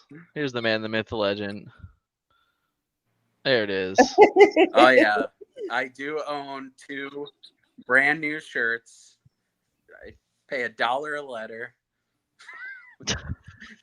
I don't know if you ever looked into that new merch company I sent you. No. You like how my pants match? I do. Yeah. I do. Yeah. Now your hair matches. It's like a full circle. Oh man, I'm not gonna get if I make it, I can't get my hair done or cut. My hair did because I'm gonna be driving the entire time. Yeah. I'm really checking off the Walmart checklist that Pave gave me. It's like dyed hair that's not done in a month, pajama pants, and no bra. No bra. Oh, that's insane. So I had one. Take your hat off. No. So we haven't played much at all with Shimmering Skies yet, but we've opened a lot of it. Dick, you said you played a little bit with it. What are you excited about the Shimmering Skies metagame like so far? Early thoughts on it. I don't feel like it's changed that much. Okay. But that might be because it's so early on and a lot of people aren't able to play test. So I enjoy that because I don't like change. But I'm really liking like Clarabelle. I like that it has a shift target that is playable because it's inkable and sometimes it has a good effect. I like that I could play something that's kind of like a whole new world without having to play a whole new world. Right. And I like all of these cards with kicker like a lot more than I thought I would. Like putting the little fairy godmother in play that you can kick to pump something, and then randomly like foxing it back is so slick. And it's like, oh, attack your castle for 1, fox it back, like replay it, pump the fox, stuff like that. I actually think that, or I'm hoping that we go back to a more skill-based format instead of oh, you messed up or fumbled the first like 3 or 4 turns, the game's over. You? I think there's a lot of really good cards in Shimmering Skies. And I do think that it might be our first opportunity in a while to see brand new ink combinations like actually be successful. And in some of the lower reports, or some of the early reports, I should say, we are seeing that. Like Emerald Sapphire, which is like literally never been a thing ever, is overnight quadrupled the price of Clarabelle. Like stuff like that. So I'm very excited to see if that can change the tide and like really like just change the the overall dynamic of Lorcana. We've been sitting in a Amber Steel, Ruby Amethyst world for a year. I mean, like literally a year. So it would be nice that if in set 5 we can like finally like just hopefully get past it in some fashion of a way. But speaking of things that we want to get past and just out of the way, Don't ever say that. Hi, friend. Yeah. Hello. Cruel. I know, he's so rude. It's the little leprechaun. I knew that one was coming. Oh, that's what she said. Oh boy. Too funny. So what is up, Melissa? How are you? I'm good. I ran away because we just got back and Ben told me he wants to go crack Toronto meta. And I said, you go have fun. I'm gonna go hang out. That's what So tomorrow here we is are. for. That's what the rest of the week is for. All right. Today was about celebration. So you're much like Kylie here, and this is like your first card game, right? Yes. And Brand new. you are you're a way bigger Disney fan than Kylie ever has been. Facts. I mean, you don't collect pins like she does. So Yeah, she doesn't might have more even- Loungeflies than me though. maybe. I have a Kylie lot of doesn't pins even for one. own a Lego castle. Okay. She has more Loungeflies than you because I spoil her more than Ben spoils you. So there's that.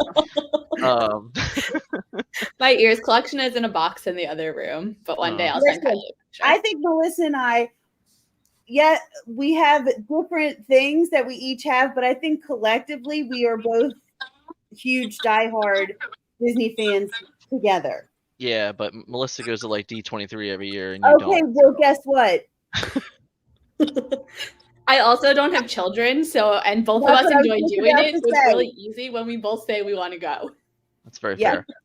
fair. But let's discuss that. So we've talked about this a little bit before, and there's an interview on the channel with Melissa and how you were at D23 day 1, which is 2 years ago now. Yes. It's been 20 minutes. Exactly. The audio So, timed out. like now that you've done it, did you go last year also? So D23 is technically every 2 years. Okay, Every 2 years it's in California, and then the opposite year it's in Florida. But the one in Florida is like way chiller and not like vendors. It's more about like Disney announcements and park announcements. Okay. So, I mean, you were there in the room last weekend. I can't even. It feels like forever. I don't know the answer, but you have basically embodied Lorcana at every big announcement in a way. Being there for the original and things like that. So, how much has Disney Lorcana impacted your life now through this first year of like its like existence? It's definitely changed my day to day, like week to week. I think similar to what you were saying, like my friend circles have shifted a lot. Like, I mean, I didn't know any of you. I didn't know most of my locals crew because I didn't have a local game store because I never played games in the same way. So from a social aspect, it's definitely changed. But from like a Disney fan aspect, it's really kind of cool to be on the other side of it because like every time there's an announcement, it's not just, oh, there's this new Disney thing. Like I've heard about new Disney things my entire life. But now it was really cool to be somebody in the room. Like Rebecca was in the room too. I believe Kevin Goon was also in the room among other people. But it was cool to kind of be a player in the room versus a collector or just like a fan in the room because hearing about Worlds, Nationals, and kind of the new OP circuit that's more social really makes a difference in the day-to-day for me. It's like, what does that mean for when I'm going to get to play the game next? What does that mean for like the next event I get to go to? So it's really exciting to hear it all and kind of embody the love of Disney and also just like pick up a card game and be able to effectively play the game and enjoy it. Very fair. Very fair. We were just talking about Shimmering Skies, which I know it's illegal, right? We're not allowed to talk about it yet, but here we are. What are we looking forward to within Shimmering Skies? We were just opening packs last night a little bit, and we did sealed this weekend, so that was fun. I think Daisy's definitely lived up to her hype. There's a lot of excitement around it, but like selfishly, in addition to Daisy being there, like I want to figure out how we can play around Daisy and not just have like a hyper aggro meta. So I'm kind of excited to kind of tackle it from that aspect of, okay, I know everybody wants to play this card. Like, what can I do to stay in the game and do that? I mean, like up until really Texas, like I was mostly playing Ruby Amethyst. And now I'm kind of jumping out, outreaching a bit. So I'm excited to kind of see what else is out there and kind of try new decks, build out in a meta that's not just one or two ink combination dominated. Very, very fair. Kylie, how about you? I'm more of an aggro player. That's where I feel most comfortable. So I'm actually really excited to play games with Daisy. I see Dan just shaking his head at you right now. I know. Even more reasons for me not to play games with Kylie on a Saturday on like a Thursday night. I don't need you anymore. Okay. All right. Yeah, we have a Discord. We play webcams in the Discord now. There you go. Yeah, but yeah, I'm more of an aggro player, so I like to mix different inks, like not just Ruby Amethyst that is the typical aggro. I'm excited to play with the different inks to see which ink combination I can make that best suits my play style. But yeah, I really want to play with Daisy. Hey, Dick. I read that. When are we getting more fun? I read that. I was thinking, man, if I get to Toronto, Kylie definitely has to make a vlog with me. I mean, listen, we were going to have 8 hours, man. 8-hour drive to Toronto that you're missing out on. I know. 16, don't forget the ride home. That's true. True. That's a lot worse, though. That's a lot more that's in the middle of the night. Yeah, our trip home is going to be not good because we have to be home for our kids to go to school on the 26th in the morning. So we're going to probably get home a couple hours later. They'll get up and go to school. And then Dan and I will come home and take a nap. But it's worth it. Now that we have a little variety here, and Melissa has joined us. So Melissa, you did touch on the Ruby Amethyst a little bit here, but we had a lot of it. What do you think kept you on Ruby Amethyst so long? At one point it was a comfort thing. I mean, like I jumped in, literally didn't know what I was doing. The first like pseudo competitive deck I was playing was Amethyst Emerald with like Cusco, Mal3, kind of just quest. It worked. I did fine in that tournament. And then I kind of jumped ship out. Well, I did fine in that tournament. Then I went to another tournament and got completely stomped on in a competitive scene and was like, I did not know what I was getting myself into at all. Learned a ton from it. Decided I wanted to kind of figure it out more. Got comfortable with Ruby Amethyst and those dreaded long games that you and Scott were talking about before. When Floodborne came around, I think I was excited that I understood something and like wanted to figure out how I could tweak it, which then led to the tournament where we played each other at PAX Unplugged. Yeah. And then like I kind of just kept building on it. I was a little resistant to change because I felt like I wasn't confident enough in myself that I knew what I was doing to try something else. And I felt comfortable with what I was on. And so I figured like for me to help myself learn, I had to stick with what I knew. Eventually branched out of that and said, okay, want to learn more things, want to better understand kind of everything. And that kind of led me to where I am now. That's fair. I think this is a wonderful question. What do you all think of the Toronto meta? Is it going to look or is going to look like? And do you think the viewership will be down due to the dead format? I think that if you compare this to Atlanta, it's very different. I think Atlanta was the first one. Everyone was excited. A lot of people that wanted to go to Atlanta couldn't even get in, even though it was 2,000 players. So I think there was a lot of hype built around Atlanta. And even the first one for Europe, I can't even remember what it is right now. So there was, 4,000 players on that given day, and it was the first official launch of DLCs. This particular metagame, I mean, it ends the moment the tournament ends. So do you think that because of that, will Lil, there you go. Shout out to you, thank you. Do you think that like viewership will be down? Do you think a lot less people will care? I'm gonna ask your guys' perspective first, and then I'm gonna give my like content answer for it. Dick, what do you think? All right, so I think the only people that are going to be tuning in are people that just like love Lorcana or care about the people that are playing it. If they have someone to root for, then it's like a sports. It's like watching football when your team's locked. You still want to watch your team, stuff like that. But yeah, that's my answer. And it's been 3 minutes. Let's move it to No, Melissa. I actually preemptively turned it off and on to while you were talking, and then you ended too quickly, and you sold me out. It's fine. I would agree with have that what problem. Dick was saying there. I think that like there's people who, for one reason or another, can't be there, who care about it a lot and want to know what's happening, so they're going to follow along. I do think the delay does not help that, because if you know people who are in the room, you're going to get updates just from Discord, from texting people, which like you were saying earlier, like people knew about Ed before people knew Ed won, because on stream it was behind. Yeah. So like from that aspect, it might sway things a little bit, but like there's people who care. I mean, every time I'm home and there's a European event going on and I'm up, I tune in just because I want to know what's going on.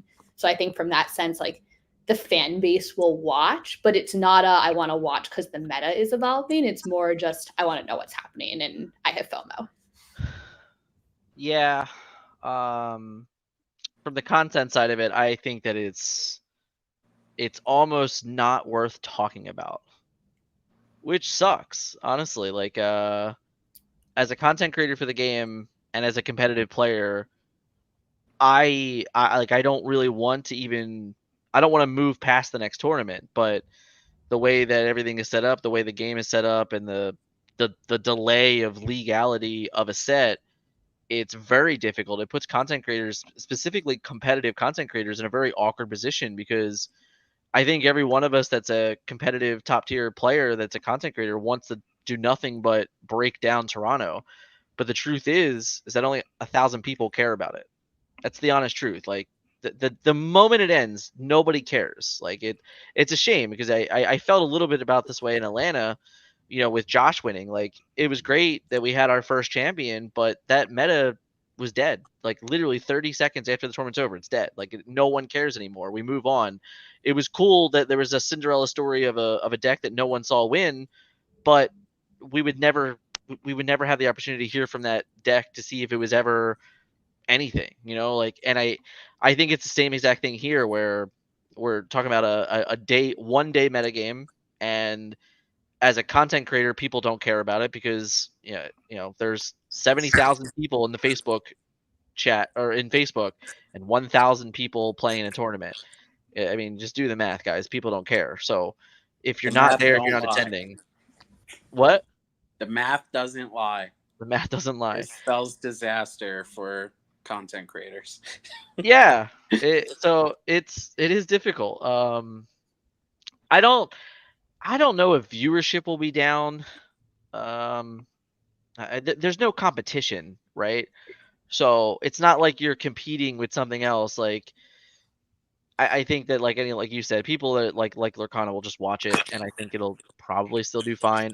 Again, I have been there, like the three of us aside from Kylie has been there for all these events. We've never watched one of these things, so I don't even know like how many people.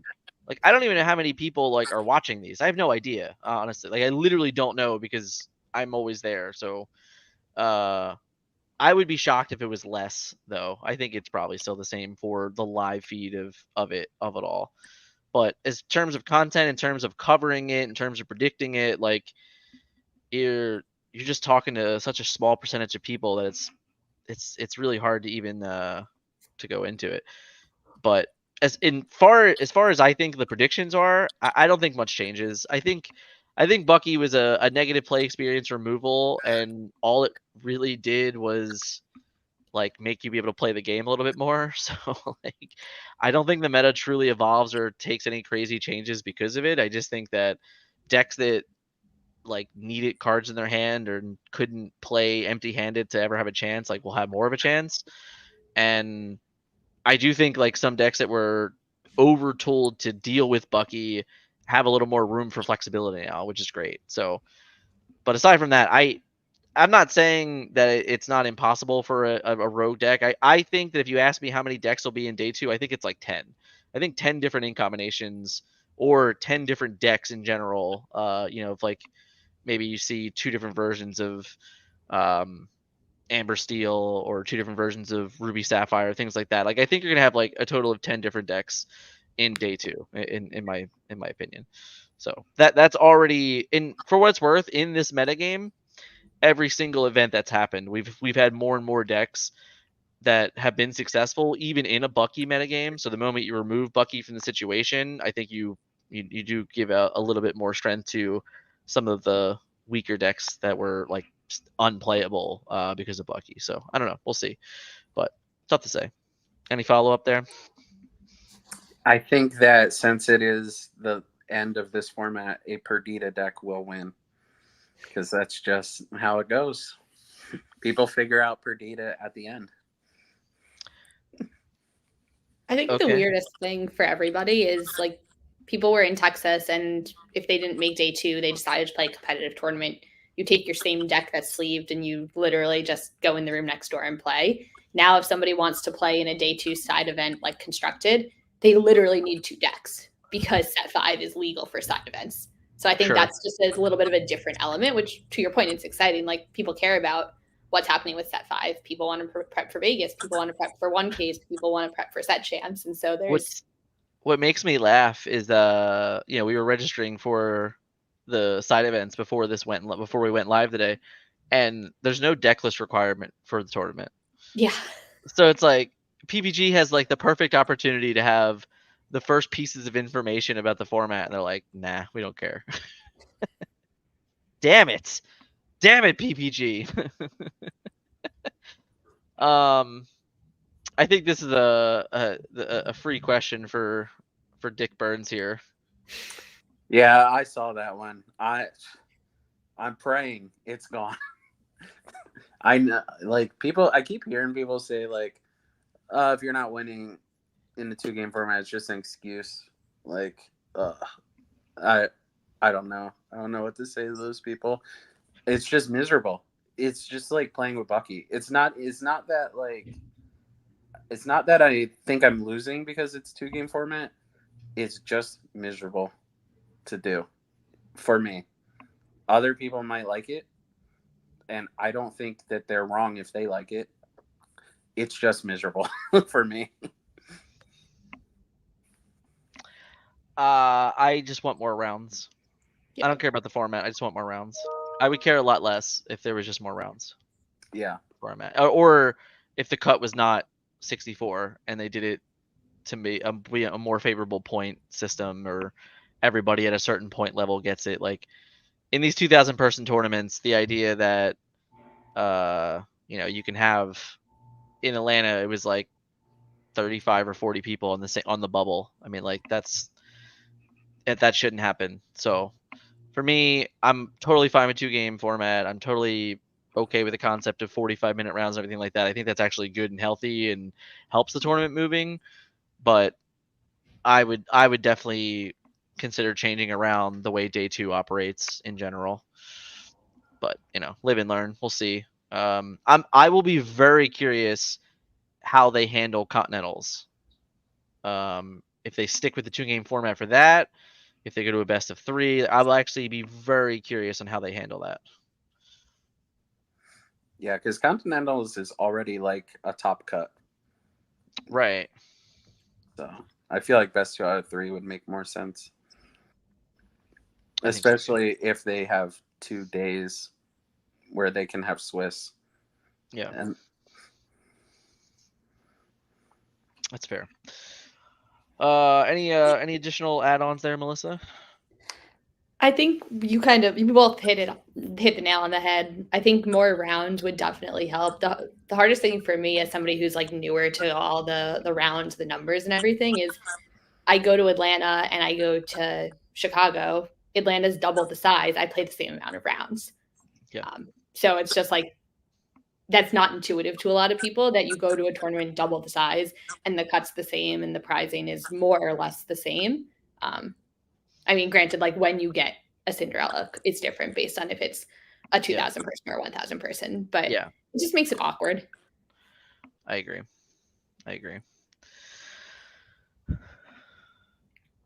Hey, Heart and Soul, the team. What? What are you most looking forward to this weekend?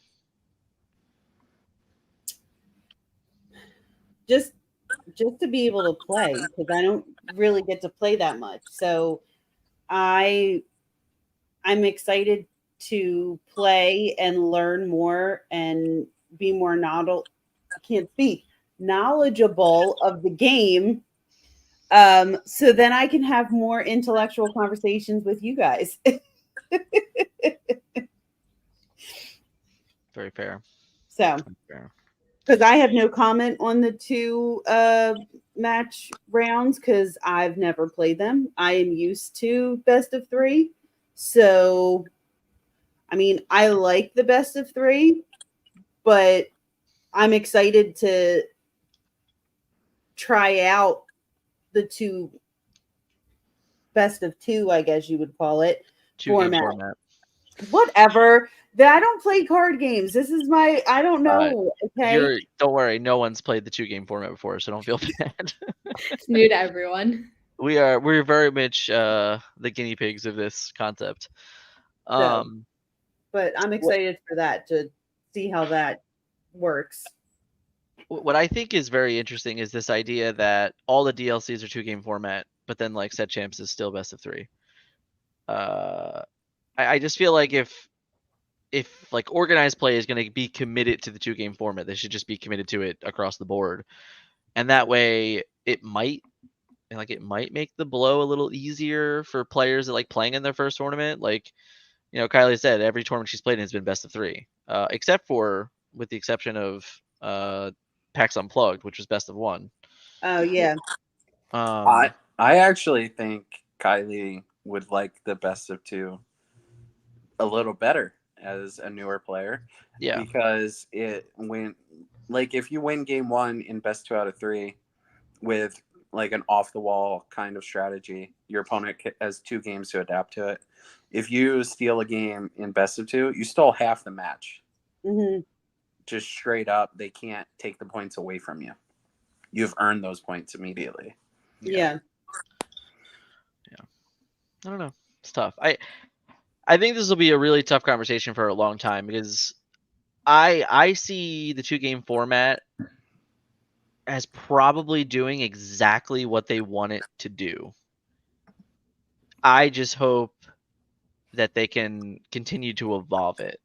I do hope that we can, you know, if 2-game formats can be the format, fine. You know, like I'll live on that, like, you know, on that island with everyone. But I just hope that they can continue to evolve and figure out like a better way to implement the top cut and things like that, because I do think that that's the real crucial part, is that with only 64 people getting in, you know, you get to a certain point total and you just free roll into the top cut, and which is fine. You earn that. You earn the ability to do that, but it's also safe, where if you did add more rounds, if you did make it if day 2 is more additional rounds plus a shorter cut to like a top 8 or a top 16 instead, you would remove all of the intentional splits. I have to call it in splits because it's not drawing anymore.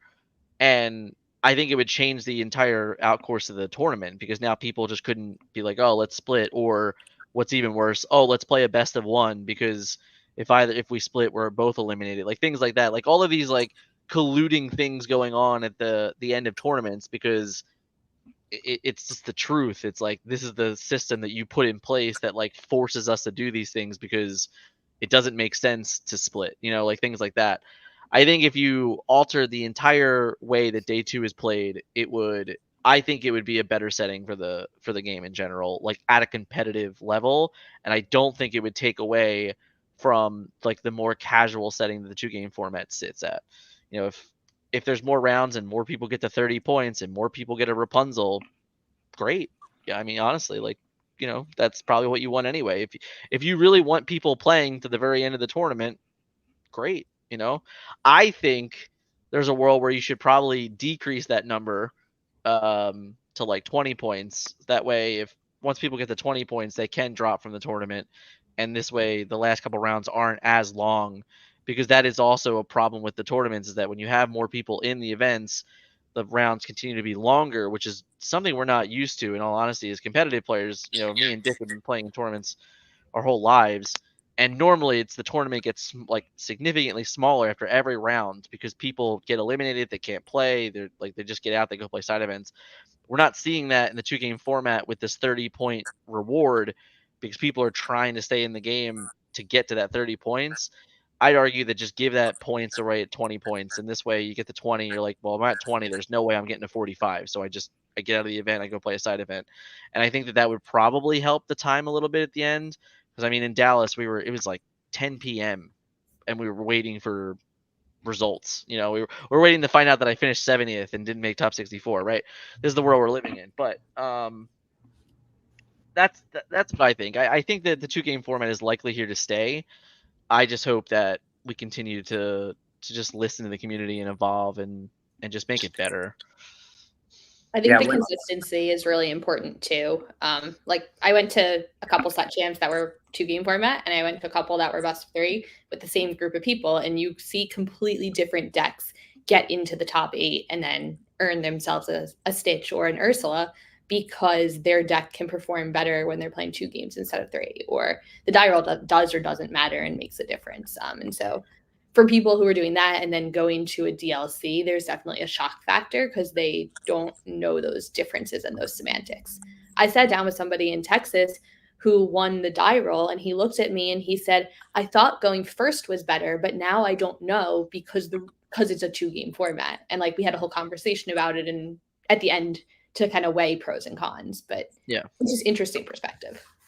Yeah, I mean, even like for us in Dallas, we decided that we were going to choose to go first in game 2. Like that was our strategy. We're like, yep, we think we have a better chance of winning on the draw if our opponent doesn't know what we're playing. And it's funny because it had nothing to do with the third tiebreaker. Like I didn't care about that at all. Like didn't matter.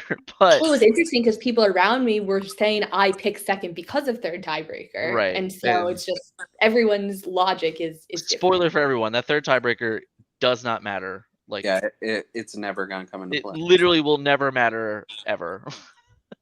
In smaller tournaments, it will, but not in these 1,000, 2,000 players tournaments. It's never gonna matter.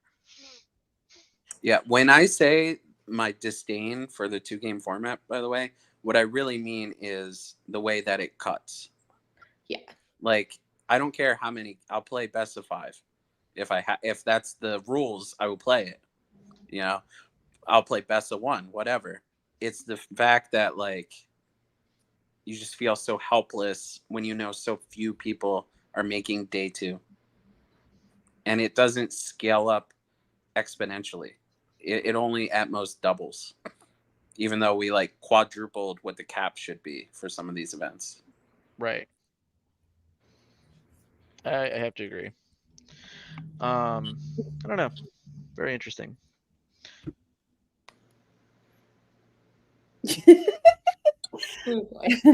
I have to go be a mom, and Dan gets to have fun and stay and hang out. I gotta go be a mom and tuck Lily into bed. But it was nice hanging out with everybody.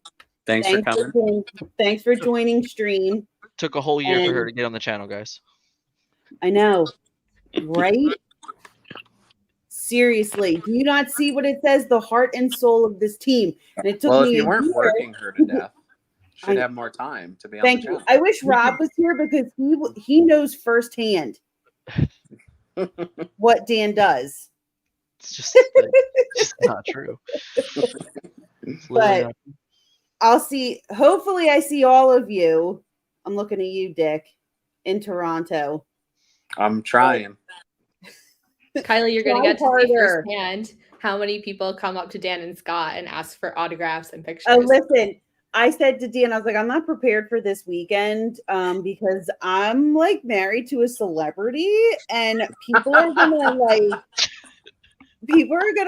want your like autograph and stuff, and I'm gonna be like, what? Everyone, please ask Kylie for an autograph. Oh, that would be the best. Please. Listen, Dan's like, I forget what we went to, and he's like, oh, what if somebody comes up and has you sign a card? I was like, nobody knows who I am. They're not gonna have me sign anything. And Dan's like, yes, they know who you are. I was like, no, they don't. They know you and Scott. They don't know me. Melissa, But, how many things have you signed, Melissa?